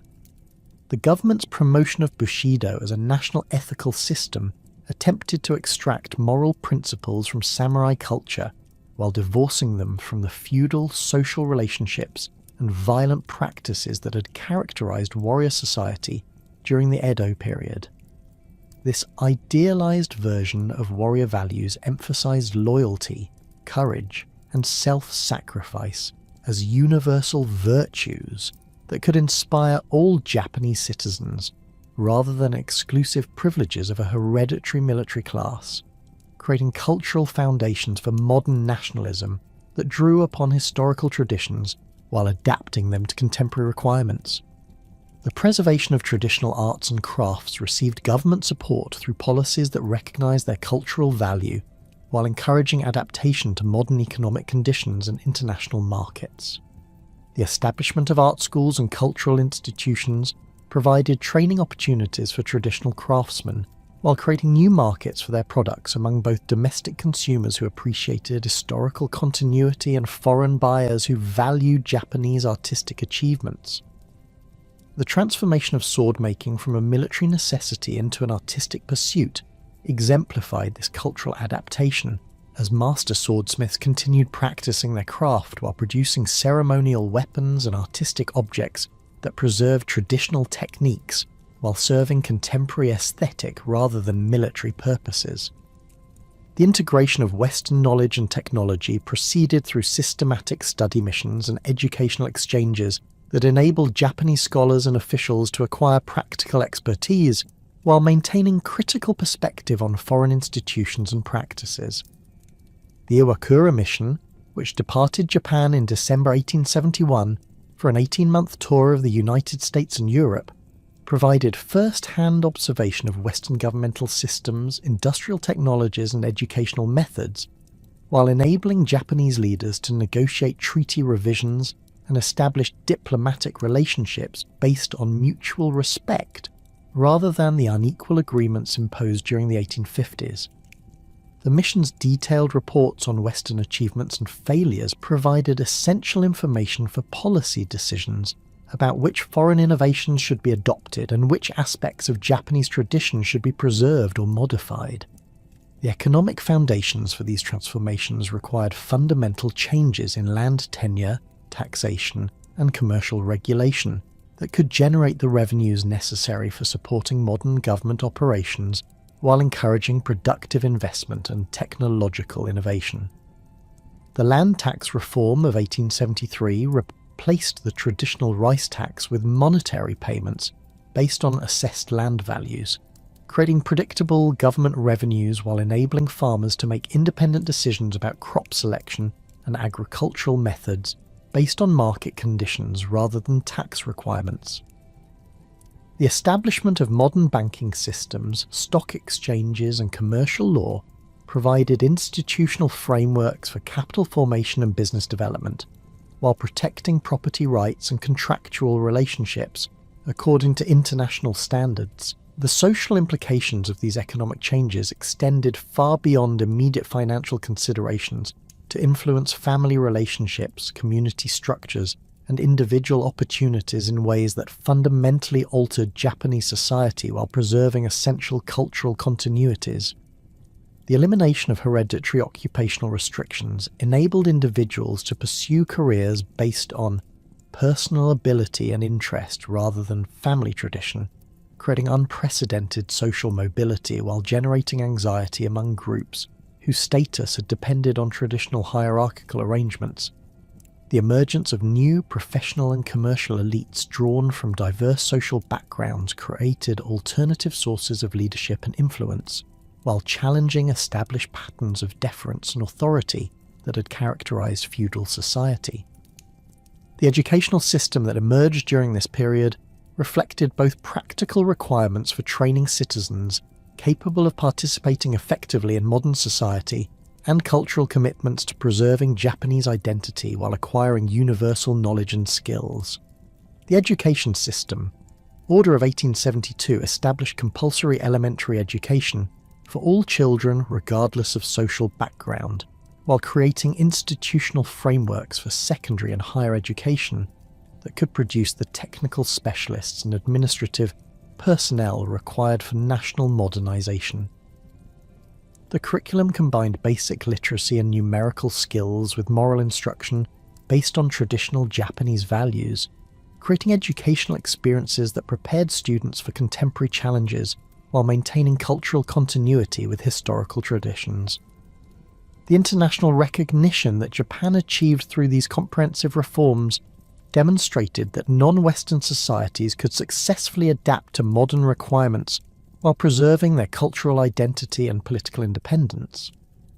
The revision of unequal treaties that had been imposed during the 1850s required decades of patient negotiation and demonstration of Japan's commitment to international legal standards.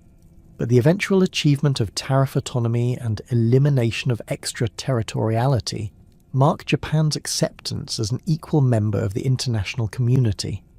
This diplomatic success provided validation for the Meiji modernization strategy, while establishing precedents that would influence other Asian societies seeking to maintain independence, while adapting to Western-dominated international systems.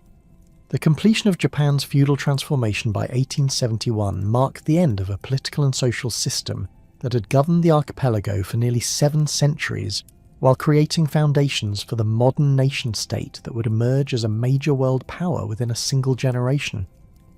The systematic dismantling of feudal institutions, the transformation of traditional social classes, and the preservation of valuable cultural elements within modern frameworks demonstrated both the possibility of successful modernization without complete cultural surrender, and the enormous costs that such transformation required from individuals and communities whose lives were fundamentally altered by forces beyond their control.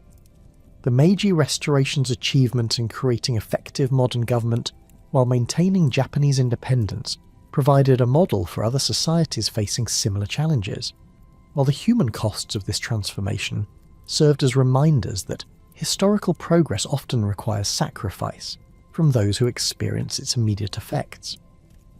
The legacy of Japanese feudalism lived on not in its institutional forms, which had been systematically eliminated, but in the cultural values, aesthetic traditions, and social relationships that continued to influence Japanese civilization long after the formal abolition of warrior rule and the establishment of modern governmental systems based on constitutional monarchy and bureaucratic administration.